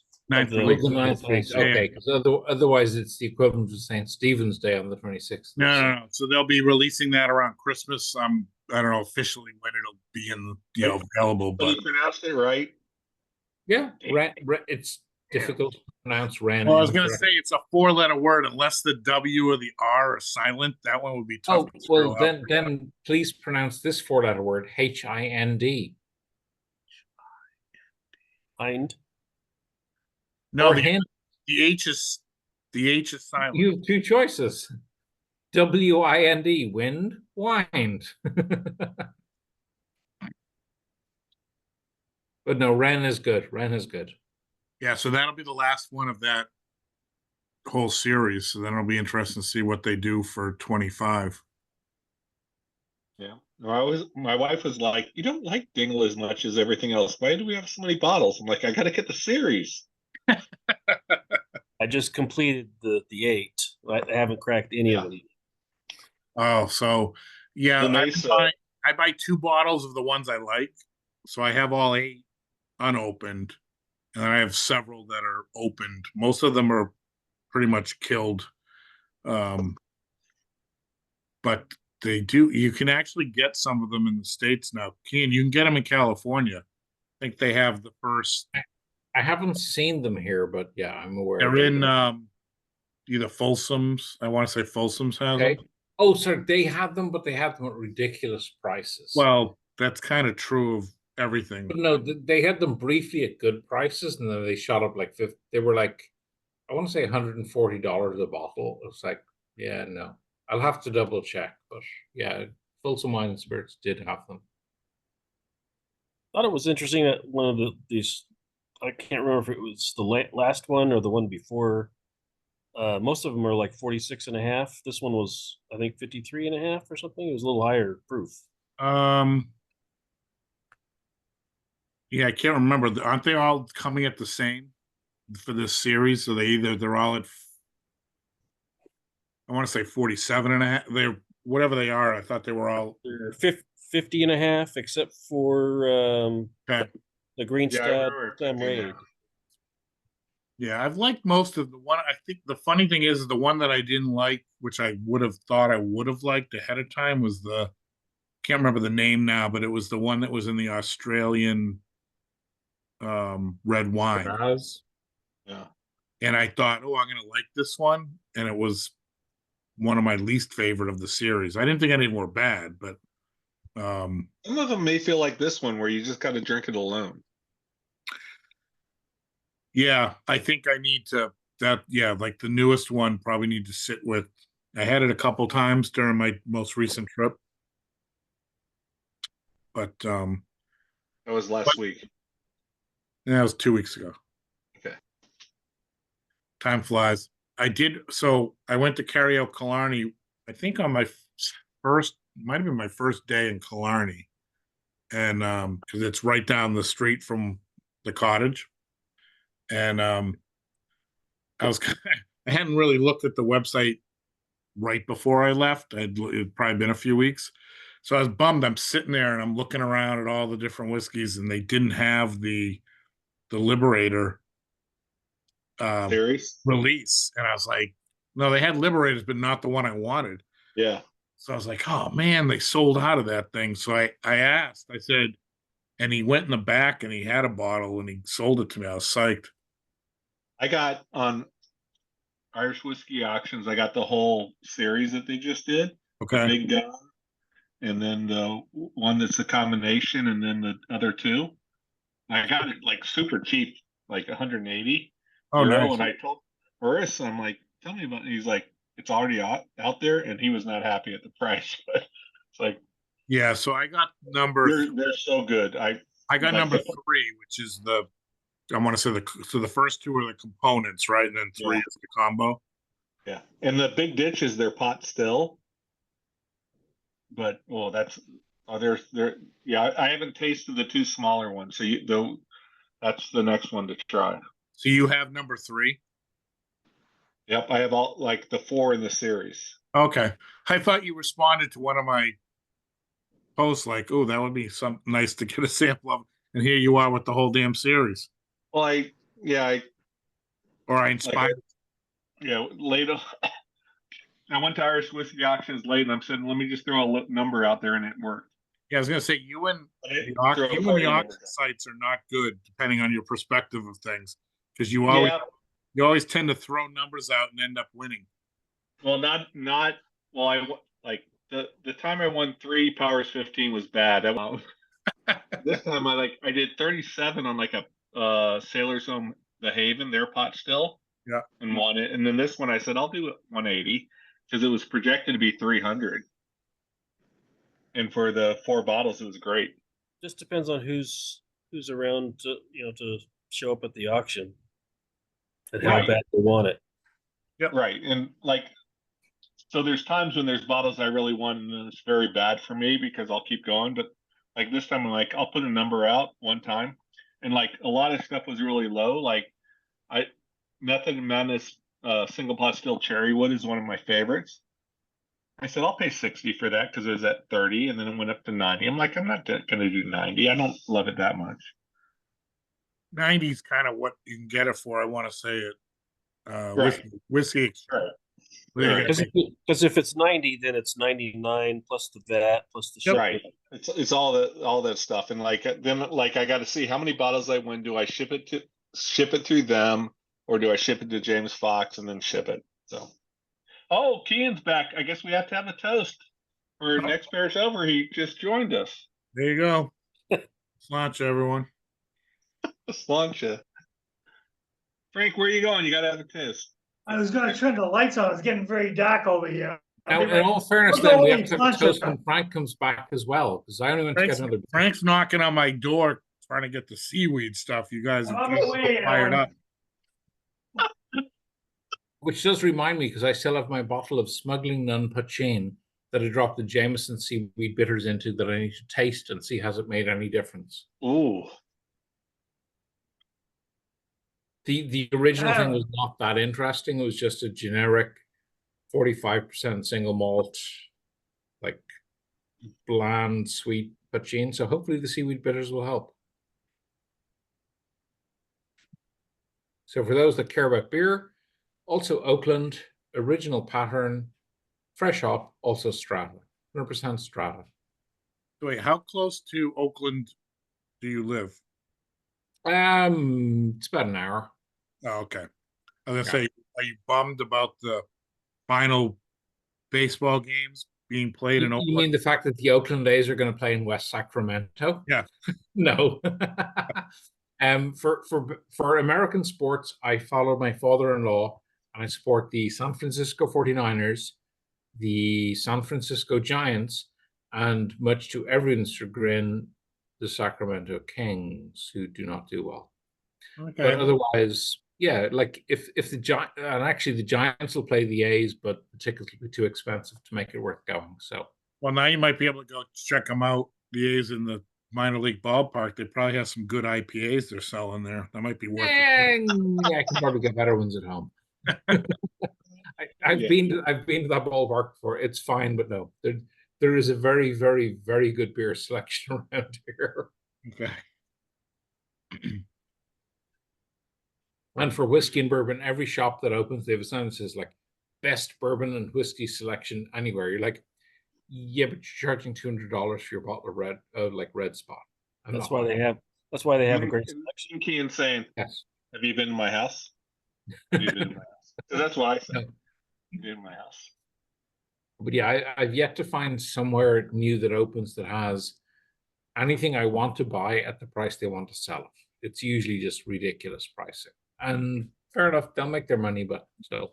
I find it hard to go out because I don't want to be that guy. But I was in Killarney and went to the Pigs Lane. And then went in there. It's been, within the last year, it's a new speakeasy whiskey pub. It's actually really cool. So like, you go down, nice bar, but then in the back, they've got kind of a closed off little area that's just the speakeasy part. Yeah. So I found it the first night, said we'll be back. We went back, I think, on the Thursday night. And we sit down, they've got the book, like everyone listing all the stuff, which I tend to not care about because they printed it whenever, and it's like, whatever. Well, that's what our like Irish whiskey bar has become. Like, except the Shelbourne. Our book's not even up to date as Irish. Well, none of them. I mean, it's hard to be fair. Yeah. I'm not even criticizing. Fair. I'm not criticizing bars for this because Irish whiskey keeps releasing new stuff. Right. But so I sit down and I'm like, he gives us the book. And like, to be fair, I'd say 95% of the people that go in there are tourists that are probably trying Irish whiskey for the first time. So I'm not dropping the, do you know who I am thing, but it's just like, so I just did a simple, what do you have that's not in the book?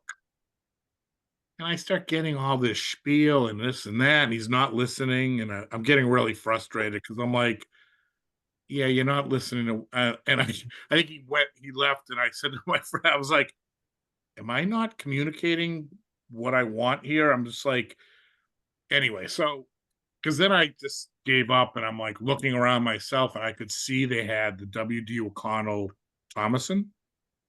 Might be butchering that name, Kian. I don't know.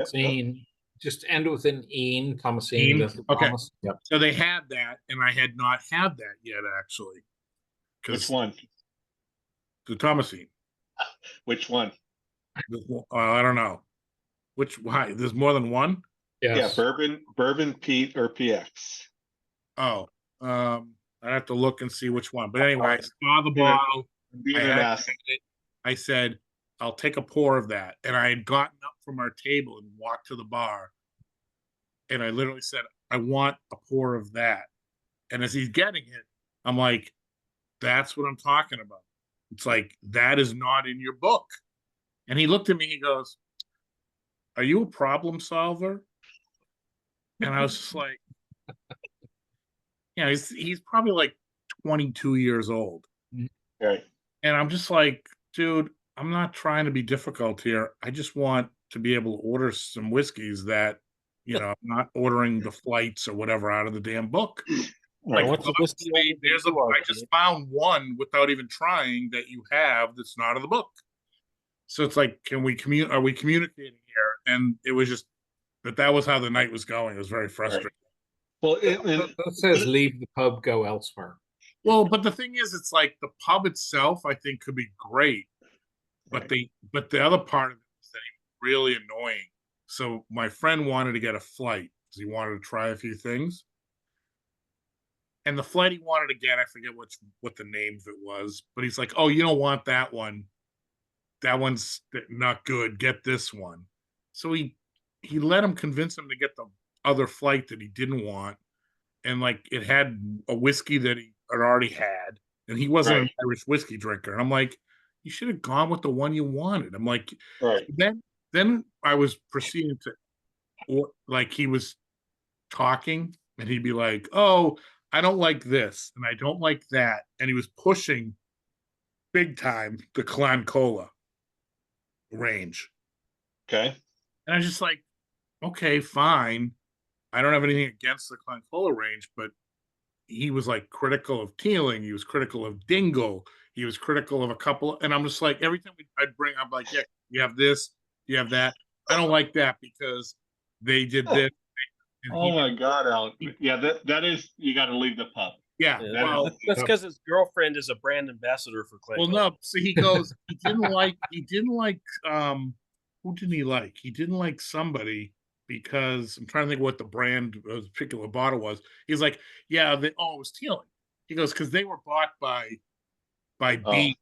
And yeah, but so I don't like unless you don't like Redbreast and everything else, you can't object to global Well, ownership. he didn't like the thing is he didn't like Teeling because they were bought by Beam, and then he left. And I said to him, I'm like, yeah, so just as an example of me not being that guy, I didn't correct him to tell him that Teeling actually was bought by Bacardi, not Beam. Yeah. It's like was bought by Beam Suntory, Teeling was bought by Bacardi. Right. Well, but it's like, why are we To be fair, if you're going to a bar for cocktails, you go to bar 1661 because they hate Irish whiskey. Well, I did go there actually when we got to Dublin, but I know I missed your thing because I like those are my friends. Well, it was a Saturday night, so it was a zoo. Ian, have you been there? No, because it opens too late in the days I'm in town. I may try and get there this time, but what I did like, it's a Pachin bar. It's a Pachin bar. I know. O'Connell's in Galway had a Bushmills Millennium bottle, so this was distilled 1974, released in 2000. It was €28 a glass. That was great value. Once I heard that price, I'm like, yes, I'll have one, please. And the guy sitting at the bar beside me going, sorry, what was that? What are they selling? I'm like, yeah, it's from 1974.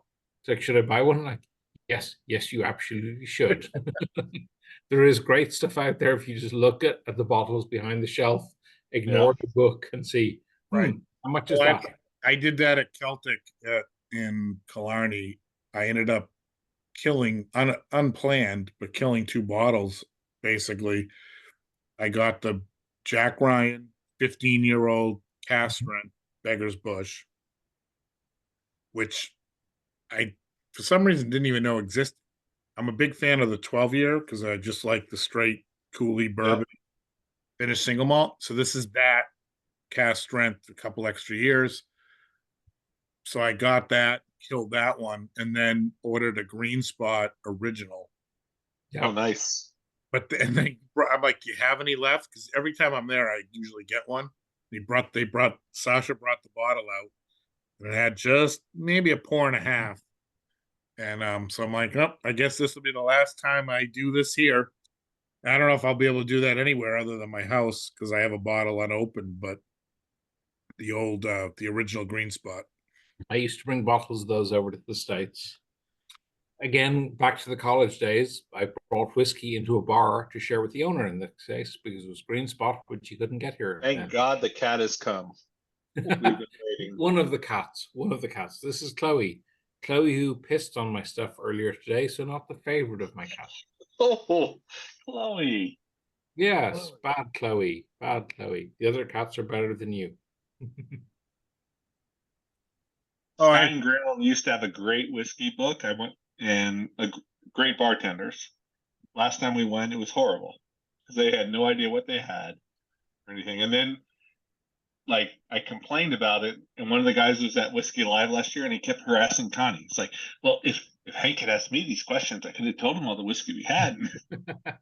If anyone has not subscribed to the Creature, which is Fionn O'Connor's, I would highly recommend it. So it's €250. Eventually, you'll get a bottle of a 7-year-old whiskey.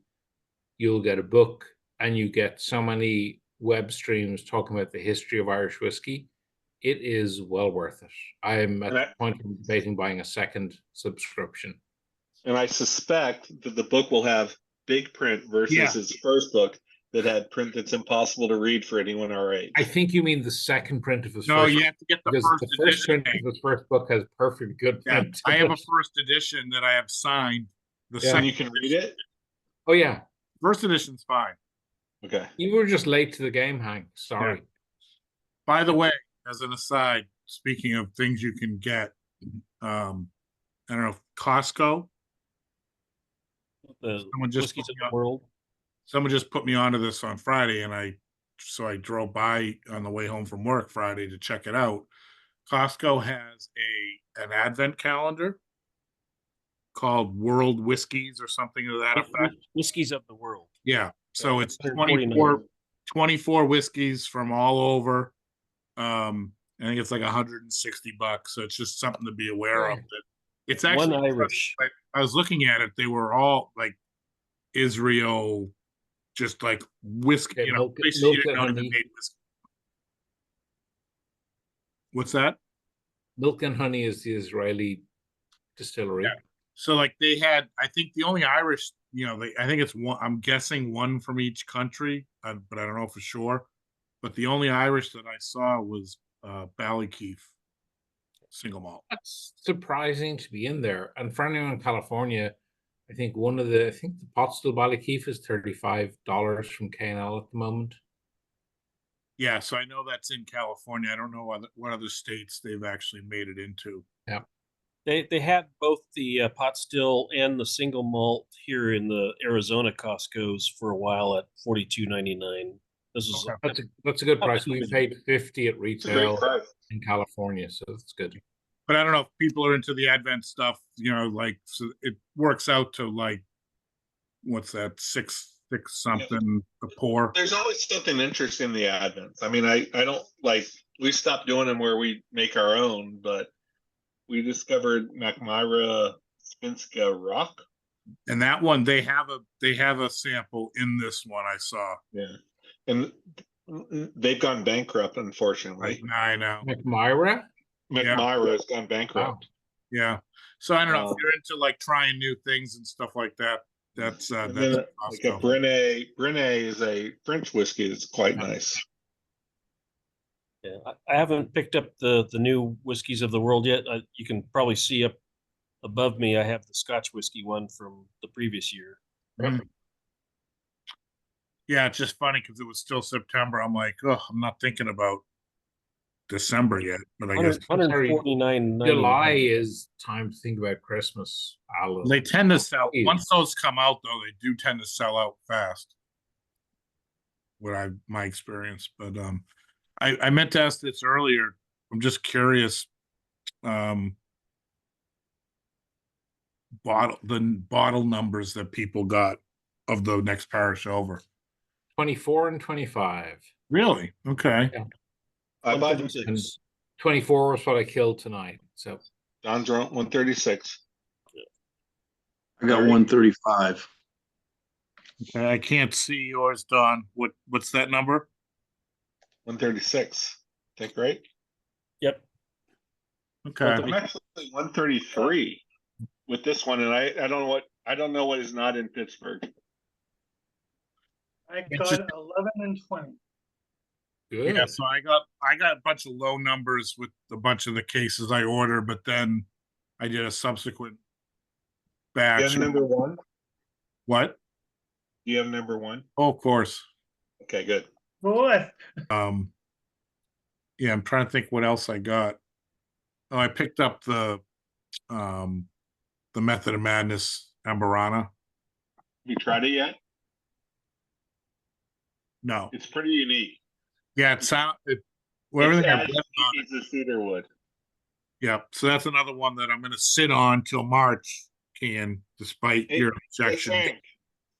Frank, just stop Hank by. is objecting, not me. Please don't confuse us. Frank, So you got to understand that next these are weekend just at Advent. these are just the ones I'm telling you about. I've got others that I'll be opening between now and then. That I'm not objecting to that. Hank is. Not me. I'm just asking share with Frank. I've got Take my dad. the Irishman, the limited edition from Kilkenny that I'm going to open that I've been sitting on for like Ooh. 6 months or whatever it's been. So it's like I got to catch up here. So it's like the ones I'm just getting, those are not jumping to the front of the line. Gotta open up new Hey, stuff. Frank, you caused problems here, Frank. We blame you for this. Alan's now confusing myself and Hank. Has over anyone our tried the claim new? Has anyone serve tried the new new Redbreast? property. The Redbreast No. 18 came out while I was there. Oh, ridiculous price. Well, that's all Middleton stuff, though. Yep. If it was a Powers single pot still 18, we all would have tried it. At least me. Oh, yes. you. I would have bought 3 bottles That's already. Yes. Yeah. I'm intrigued by this one though, just because I'm curious what the cream sherry will bring to it. Which is their line to the Christmas cask Redbreast. Yep.